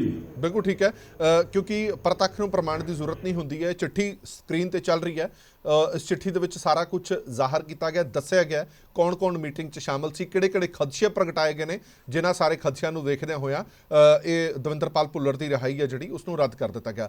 ਪਰਮਿੰਦਰਪਾਲ, ਤੁਹਾਨੂੰ ਇਹ ਨਹੀਂ ਲੱਗਦਾ ਕਿ ਚਲੋ ਇਲੈਕਸ਼ਨ ਮੋਡ ਦੇ ਵਿੱਚ ਹੁਣ ਚੱਲ ਰਿਹਾ ਪੰਜਾਬ, ਹੋ ਸਕਦਾ ਹੈ ਉਸੇ ਗੱਲ ਨੂੰ ਧਿਆਨ ਦੇ ਵਿੱਚ ਰੱਖਦਿਆਂ ਹੋਇਆਂ ਇਹ ਰਿਹਾਈ ਹੈ ਜਿਹੜੀ ਇਹ ਨਾ ਕੀਤੀ ਗਈ ਹੋਵੇ? ਇਲੈਕਸ਼ਨਾਂ ਤੋਂ ਬਾਅਦ ਹੋ ਸਕਦਾ ਕਿ ਇਲੈਕਸ਼ਨਾਂ ਤੋਂ ਬਾਅਦ ਜਦੋਂ ਲੱਗਿਆ ਹੋਵੇ ਕਿ ਹੁਣ ਸਾਡਾ ਇਹਦੇ ਨਾਲ ਕੋਈ ਸਿਆਸੀ ਫਾਇਦਾ ਨਹੀਂ ਹੋਣਾ, ਜੇ ਉਹਨੂੰ ਹਟਾਈਏ ਜਾਂ ਰੱਖੀਏ ਤਾਂ ਸ਼ਾਇਦ ਰਿਹਾ ਕਰ ਦੇਣ ਜਾਂ ਦੁਬਾਰਾ ਰਿਵਿਊ ਕੀਤਾ ਜਾਵੇ ਤਾਂ ਹਟਾ ਦਿੱਤਾ ਜਾਵੇ। ਇਹ ਸਿਰਫ ਕਹਾਣੀ ਇਲੈਕਸ਼ਨ ਤੱਕ ਹੈ ਜਾਂ ਵਾਕਈ ਤੁਹਾਨੂੰ ਲੱਗਦਾ ਕਿ ਜਿਵੇਂ ਕਾਲਕਾ ਸਾਹਿਬ ਕਹਿ ਰਹੇ ਨੇ ਕਿ ਇੱਕ ਨਿੱਜੀ ਤੌਰ ਤੇ ਵੀ ਸਿੱਖਾਂ ਨੂੰ ਜਾਂ ਪੰਜਾਬੀਆਂ ਨੂੰ ਪਸੰਦ ਨਹੀਂ ਕੀਤਾ ਜਾਂਦਾ? ਹਰਪ੍ਰੀਤ ਜੀ, ਸੰਭਵ ਹੈ ਕਿ ਜੋ ਤੁਸੀਂ ਗੱਲ ਕਹਿ ਰਹੇ ਹੋ ਸਕਦਾ ਹੈ, ਪਰ ਮੈਨੂੰ ਇਹ ਲੱਗਦਾ ਹੈ ਕਿ ਜਿਹੜਾ ਕੇਜਰੀਵਾਲ ਦਾ ਜਿਹੜਾ ਦਿਮਾਗ ਹੈਗਾ ਉਹ ਸਿੱਖ ਵਿਰੋਧੀ ਹੈ, ਉਹਦੀ ਮਾਨਸਿਕਤਾ ਸਿੱਖ ਵਿਰੋਧੀ ਹੈ। ਕਿਸੇ ਨੂੰ ਇਹ ਨਹੀਂ ਪਤਾ, ਇਹ ਬਾਰ-ਬਾਰ ਇਹ ਕਹਿ ਕੇ ਭੱਜ ਜਾਂਦਾ ਕਿ ਮੇਰੇ ਕੋਲ ਪੁਲਿਸ ਮਹਿਕਮਾ ਨਹੀਂ ਹੈਗਾ, ਪਰ ਜੇਲ੍ਹ ਇਹਦੇ ਕੋਲ ਹੈਗੀ ਹੈ। ਤਿਹਾੜ ਜੇਲ੍ਹ ਦੇ ਵਿੱਚ ਪਿਛਲੇ 15 ਦਿਨਾਂ ਦੇ ਦੌਰਾਨ 2 ਸਿੱਖ ਨੌਜਵਾਨਾਂ ਦੇ ਮਰਡਰ ਹੋਏ ਨੇ ਅੰਦਰ ਜੇਲ੍ਹ ਦੇ, ਔਰ ਉਹਨਾਂ ਨੂੰ ਸੁਸਾਈਡ ਕਹਿ ਕੇ ਉਹਨਾਂ ਨੂੰ ਬੇਵਕੂਫ ਬਣਾ ਕੇ ਇਹਨਾਂ ਨੇ ਮਾਮਲੇ ਨੂੰ ਦਬਾ ਦਿੱਤਾ। ਜੇ ਸਾਡੇ ਸਿੱਖ ਨੌਜਵਾਨ ਜੇਲ੍ਹਾਂ ਦੇ ਅੰਦਰ ਸੁਰੱਖਿਅਤ ਨਹੀਂ ਹੈਗੇ ਔਰ ਜੇਲ੍ਹਾਂ ਦੇ ਵਿੱਚ ਬੰਦ ਹੋਣ ਤੋਂ ਬਾਅਦ ਜੇ ਉਹਨਾਂ ਦੀ ਸਜ਼ਾ ਦੀ ਘਟਾਉਣ ਦੀ ਮਾਮਲਾ ਆਉਂਦਾ ਤਾਂ ਉੱਥੋਂ ਇਹਨਾਂ ਮਨੁੱਖੀ ਅਧਿਕਾਰ ਖਤਮ ਹੋ ਜਾਂਦੇ ਉਹਨਾਂ ਦੇ। ਤੇ ਇਹਦੀ ਜਿਹੜੀ ਮਾਨਸਿਕਤਾ ਹੈਗੀ ਏ ਉਹ ਸਿੱਖ ਵਿਰੋਧੀ ਹੈਗੀ ਏ ਔਰ ਇਸ ਸਿੱਖ ਵਿਰੋਧੀ ਮਾਨਸਿਕਤਾ ਦੇ ਨਾਲ ਹੀ ਲਗਾਤਾਰ ਕਾਰਜ ਕਰ ਰਿਹਾ। ਇਹਨੇ ਜੋ ਪੰਜਾਬੀ ਦਾ ਦਿੱਲੀ ਦੇ ਵਿੱਚ ਬੇੜਾ ਗਰਕ ਕੀਤਾ, ਉਰਦੂ ਦਾ ਕੀਤਾ, ਜਿਵੇਂ ਹੁਣ ਪ੍ਰੋਫੈਸਰ ਮਨਜੀਤ ਸਿੰਘ ਹੋਰਾਂ ਦੰਗਿਆਂ ਦੀ ਗੱਲ ਕੀਤੀ ਜੋ ਪਿੱਛੇ 2 ਸਾਲ ਪਹਿਲੇ ਦਿੱਲੀ ਦੇ ਵਿੱਚ ਹੋਏ, ਉਹਨਾਂ ਦੰਗਿਆਂ ਦੇ ਵਿੱਚ ਇਹਦੀ ਭੂਮਿਕਾ ਹੈਰਾਨੀਕੁੰਨ ਸੀ। ਦਿੱਲੀ ਦਾ ਪ੍ਰੋਸੀਕਿਊਸ਼ਨ ਡਿਪਾਰਟਮੈਂਟ ਜਿਹੜਾ ਹੈਗਾ ਇਹਦੇ ਕੋਲ ਜਿਹੜੇ ਵੀ ਕੇਸ ਹੁੰਦੇ ਨੇ ਸਟੇਟ ਵਰਸਸ ਹੁੰਦੇ ਨੇ, ਔਰ ਪ੍ਰੋਸੀਕਿਊਸ਼ਨ ਡਿਪਾਰਟਮੈਂਟ ਜਿਹੜੇ ਨੇ ਵਕੀਲ ਲਾਏ ਉਹਨਾਂ ਨੇ ਜ਼ਬਰਦਸਤੀ ਮੁਸਲਮਾਨਾਂ ਦੀਆਂ ਜ਼ਮਾਨਤਾਂ ਨੂੰ ਜਿਹੜਾ ਹੈ ਚੈਲੰਜ ਕੀਤਾ, ਉਹਨਾਂ ਦੀ ਜ਼ਮਾਨਤਾਂ ਨੂੰ ਹੋਣ ਨਹੀਂ ਦਿੱਤਾ ਔਰ ਧੱਕੇ ਨਾਲ ਉਹਨਾਂ ਨੂੰ ਅੰਦਰ ਰੱਖਿਆ ਬਿਨਾਂ ਚਾਰਜ ਸ਼ੀਟ ਫਾਈਲ ਕੀਤੇ, ਬਿਨਾਂ ਕੁਝ ਕੀਤੇ। ਇਹਨੇ ਜੋ ਕੁਫਰ ਕਮਾਇਆ ਸਾਡੀ ਸਭ ਨੌਲੇਜ ਦੇ ਵਿੱਚ ਹੈ। ਮਜਬੂਰੀ ਇਹ ਹੈਗੀ ਕਿ ਇਹ 300-400 ਕਰੋੜ ਰੁਪਈਆ ਸਾਲ ਦਾ ਮੀਡੀਆ ਦੇ ਉੱਤੇ ਖਰਚ ਕਰਦਾ, ਇਸ ਕਰਕੇ ਆਮ ਮੁਹਾਰੇ ਇਹਦੀ ਖਬਰ ਨਹੀਂ ਲੱਗਦੀ, ਇਹਦੇ ਖਿਲਾਫ ਬੜੀ ਔਖੀ ਇਹਦੇ ਖਿਲਾਫ ਖਬਰ ਛੁਪਾਉਣੀ ਪੈਂਦੀ ਹੈ ਸਾਨੂੰ। ਇਸ ਕਰਕੇ ਸਾਡੇ ਵਾਸਤੇ ਦਿੱਕਤਾਂ ਹੈਗੀਆਂ ਨੇ ਔਰ ਜੋ ਇਹ ਆਵਾ ਬਣਾ ਕੇ ਫਿਰਦਾ ਕਿ ਮੇਰੇ ਤੋਂ ਵੱਡਾ ਇਮਾਨਦਾਰ ਔਰ ਮੇਰੇ ਤੋਂ ਵੱਡਾ ਹਿਤੈਸ਼ੀ ਜੋ ਪੰਜਾਬ ਦਾ ਨਹੀਂ ਹੈ, ਉਹ ਬਿਲਕੁਲ ਗੁਬਾਰ ਲੋਕਾਂ ਨੂੰ ਹੁਣ ਸਮਝ ਆਉਣ ਲੱਗ ਗਿਆ। ਸੋਸ਼ਲ ਮੀਡੀਆ ਤੇ ਕੱਲ ਦਾ ਜਦੋਂ ਅਸੀਂ ਇਹ ਖੁਲਾਸਾ ਕੀਤਾ ਕੱਲ ਸ਼ਾਮ ਦਾ, ਉਹਦੇ ਬਾਅਦ ਸੋਸ਼ਲ ਮੀਡੀਆ ਦੇ ਉੱਤੇ ਭਾਈ ਦਵਿੰਦਰਪਾਲ ਸਿੰਘ ਭੁੱਲਰ ਦੇ ਹੱਕ ਦੇ ਵਿੱਚ ਔਰ ਇਹਦੇ ਖਿਲਾਫ ਪੂਰਾ ਇੱਕ ਜਿਹਾਦ ਛਿੜਿਆ ਹੋਇਆ ਔਰ ਸਾਰੇ ਲੋਕਾਂ ਨੂੰ ਸਮਝ ਆਉਣ ਲੱਗ ਗਿਆ। ਜਿਹੜੇ NRI ਪਿਛਲੇ ਇਲੈਕਸ਼ਨ ਦੇ ਵਿੱਚ ਇਹਦੇ ਨਾਲ ਖੜੇ ਹੋ ਕੇ ਨਾਅਰੇ ਲਾਉਂਦੇ ਸੀ, ਅੱਜ ਇੱਕ NRI ਇਹਦੇ ਨਾਲ ਨਹੀਂ ਖੜਾ। ਅੱਜ ਪੰਜਾਬ ਦੇ ਵਿੱਚ ਟਿਕਟਾਂ ਵੇਚ ਰਿਹਾ, ਸ਼ਰੇਆਮ ਫੜਿਆ ਜਾ ਰਿਹਾ। ਤੇ ਕਹਿਣ ਦਾ ਮਸਲਾ ਹੈ ਕਿ ਇਹ ਮਨੁੱਖੀ ਅਧਿਕਾਰਾਂ ਦਾ ਰਾਖਾ ਨਹੀਂ ਹੋ ਸਕਦਾ। ਇਹਦੀ ਜਿਹੜੀ ਰਣਨੀਤੀ ਹੈ ਇਹ ਰਾਸ਼ਟਰਵਾਦੀ ਬਣਨ ਦੇ ਚੱਕਰ 'ਚ ਹੈ ਔਰ ਕਮਾਲ ਦੀ ਗੱਲ ਹੈ ਕੇਂਦਰ ਸਰਕਾਰ ਜਿਹਨੂੰ ਛੱਡਣ ਦੀ ਗੱਲ ਕਰਦੀ ਹੈ ਇਹ ਉਹਨੂੰ ਢੱਕ ਦਿੰਦਾ। ਇਸ ਤੋਂ ਵੱਡਾ ਬੇਸ਼ਰਮ ਔਰ ਇਸ ਤੋਂ ਵੱਡਾ ਮੈਂ ਕਹਿੰਦਾ ਕਿ ਮਨੁੱਖੀ ਅਧਿਕਾਰਾਂ ਦਾ ਘਾਣ ਕਰਨ ਵਾਲਾ ਦੂਜਾ ਮੁੱਖ ਮੰਤਰੀ ਸਾਨੂੰ ਸ਼ਾਇਦ ਨਹੀਂ ਮਿਲੇਗਾ। ਚਲੋ ਠੀਕ ਹੈ, ਮੈਂ ਇੱਕ ਵਾਰ ਫਿਰ ਤੋਂ ਯਾਦ ਕਰਾ ਦਾਂ ਕਿ ਆਮ ਆਦਮੀ ਪਾਰਟੀ ਨਾਲ ਅਸੀਂ ਵਾਰ-ਵਾਰ ਰਾਬਤਾ ਕਾਇਮ ਕਰਨ ਦੀ ਕੋਸ਼ਿਸ਼ ਕਰ ਰਹੇ ਹਾਂ ਕਿ ਇਸ ਮੁੱਦੇ ਤੇ ਆਪਣਾ ਸਪਸ਼ਟੀਕਰਨ ਦਿਓ ਕਿ ਜਿਹੜੀ ਚਿੱਠੀ ਜਨਤਕ ਹੋਈ ਹੈ ਕਿ ਵਾਕਈ ਤੁਸੀਂ ਦਵਿੰਦਰਪਾਲ ਸਿੰਘ ਭੁੱਲਰ ਦੀ ਰਿਹਾਈ ਦੇ ਹੱਕ ਦੇ ਵਿੱਚ ਨਹੀਂ ਹੋ, ਕਿਉਂਕਿ ਤੁਹਾਡੇ ਮੰਤਰੀ ਦੀ ਅਧੀਨਗੀ ਦੇ ਹੇਠ, ਚੇਅਰ ਦੇ ਹੇਠ ਇਹ ਸਾਰਾ ਕੁਝ ਹੋਇਆ। ਉਹਦੇ ਵਿੱਚ ਇਹ ਕਿਹਾ ਗਿਆ ਕਿ ਜਿਸ ਤਰ੍ਹਾਂ ਦੀ ਨੇਚਰ ਹੈਗੀ ਹੈ ਇਹ ਕ੍ਰਾਈਮ ਦੀ, ਜਿਸ ਤਰ੍ਹਾਂ ਦੇ ਇਹਨਾਂ ਦੇ ਉੱਤੇ ਧਾਰਾਵਾਂ ਲੱਗੀਆਂ ਹੋਈਆਂ ਨੇ, ਉਹਨਾਂ ਸਭ ਨੂੰ ਧਿਆਨ ਦੇ ਵਿੱਚ ਰੱਖਦਿਆਂ ਹੋਇਆਂ ਪ੍ਰੀ ਮੈਚਿਓਰ ਰਿਹਾਈ ਨਹੀਂ ਹੋ ਸਕਦੀ। ਇਸ ਤੇ ਮੋਹਰ ਤੁਸੀਂ ਲਾਈ ਹੈ। ਪ੍ਰੋਫੈਸਰ ਮਨਜੀਤ ਸਿੰਘ ਜੀ, ਤੁਹਾਨੂੰ ਇਹ ਲੱਗਦਾ ਕਿ ਅੱਜ ਹਰ ਪੰਜਾਬੀ ਨੂੰ ਇਹ ਸਵਾਲ ਤਾਂ ਜ਼ਰੂਰ ਪੁੱਛਣਾ ਚਾਹੀਦਾ ਜਦੋਂ ਵੋਟਾਂ ਮੰਗਣ ਆਉਣ ਤਾਂ?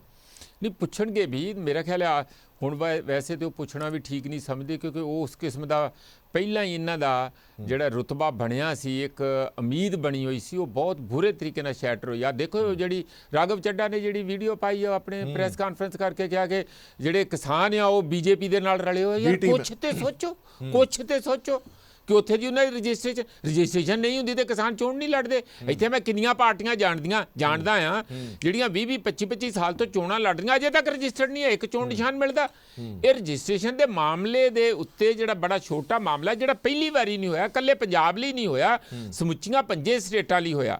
ਉਹ ਕੋਈ ਇਲੈਕਸ਼ਨ ਕਮਿਸ਼ਨ ਆਫ ਇੰਡੀਆ ਨੇ ਕੀਤਾ ਤੇ 5 ਸਟੇਟਾਂ ਲਈ ਹੋਇਆ। ਤੁਸੀਂ ਉਹ ਇੱਕ SSM ਦੇ ਕਿਸਾਨਾਂ ਦਾ ਜਿਹੜਾ ਮੋਰਚਾ ਹੈ, ਸੰਯੁਕਤ ਸਮਾਜ ਮੋਰਚਾ, ਉਹਦੇ ਨਾਂ ਤੇ ਤੁਸੀਂ ਭਾਂਡਾ ਭੰਨ ਰਹੇ ਆ ਕਿਉਂਕਿ ਤੁਹਾਨੂੰ ਇੱਥੇ ਪੈਰ ਲੱਗਣੇ ਮੁਸ਼ਕਲ ਹੋਏ ਆ। ਮੈਂ ਤੇ ਹੈਰਾਨ ਆ ਕਿ ਹੁਣ ਨਵਾਂ ਡਰਾਮਾ ਸ਼ੁਰੂ ਕਰਤਾ ਕਿ ਚੀਫ ਮਿਨਿਸਟਰ ਕਿਹੜਾ, ਮੈਂ ਤਾਂ ਹੀ ਕਹਿੰਦਾ ਨਾ ਡਰਾਮੇਬਾਜ਼ ਆ। ਚੀਫ ਮਿਨਿਸਟਰ ਸਾਰਾ ਪੰਜਾਬ ਵੋਟ ਪਾਏ, ਸਾਰਾ ਪੰਜਾਬ ਦਾ ਤੁਸੀਂ ਚੀਫ ਮਿਨਿਸਟਰ ਬਣ ਚੁੱਕੇ ਆ ਵੀ ਵੋਟਾਂ ਪਵਾ ਰਹੇ ਸਾਰਿਆਂ ਤੋਂ। ਤੁਸੀਂ ਆਪਣੇ ਪਾਰਟੀ ਦੇ ਅੰਦਰ ਜੋ ਮਰਜ਼ੀ ਕਰੋ ਤੇ ਸਭ ਤੋਂ ਵੱਧ 8 ਲੱਖ ਵੋਟਾਂ ਜਿਹੜੀਆਂ 24 ਘੰਟੇ 'ਚ ਪਈਆਂ ਉਹ ਆਪਣੇ ਨਾਂ ਤੇ ਕਰ ਲੀਆਂ ਕਿ ਪੰਜਾਬ ਦੇ ਵਿੱਚ ਸਿਰਫ ਤੇ ਸਿਰਫ ਸਭ ਤੋਂ ਜ਼ਿਆਦਾ ਪਾਪੂਲਰ ਚਿਹਰਾ ਚੀਫ ਮਿਨਿਸਟਰ ਦਾ ਕੇਜਰੀਵਾਲ ਆ ਤੇ ਬਣਾ ਦਿਓ ਲਿਆ ਕੇ ਫਿਰ। ਇਹ ਗੱਲਾਂ ਜਿਹੜੀਆਂ ਕਿਤੇ ਨਾ ਕਿਤੇ ਇਹ ਗੱਲ ਮੈਨੂੰ ਸਮਝ ਨਹੀਂ ਆਉਂਦੀ ਕਿ ਕੀ ਪੰਜਾਬ ਦੇ ਵਿੱਚ ਕੋਈ ਚੀਫ ਮਿਨਿਸਟਰ ਹੀ ਨਹੀਂ ਹੈ।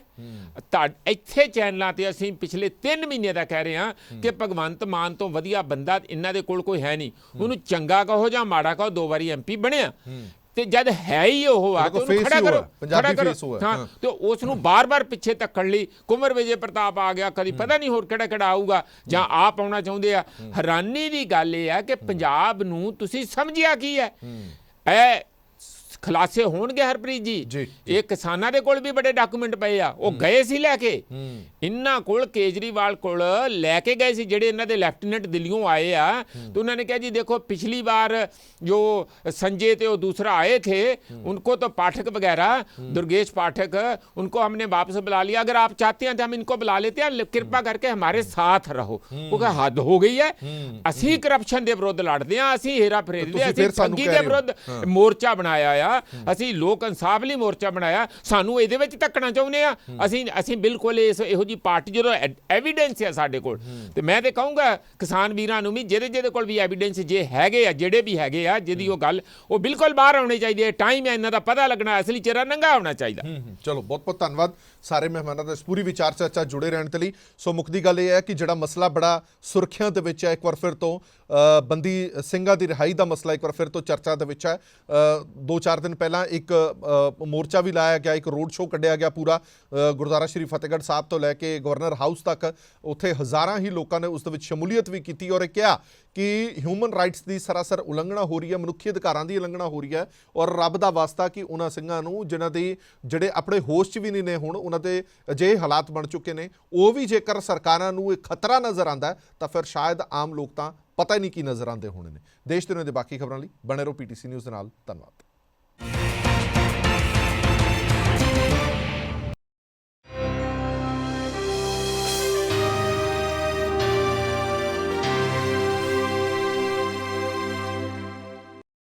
Presented by KEI Wires and Cables, her tension सही चलती रहे।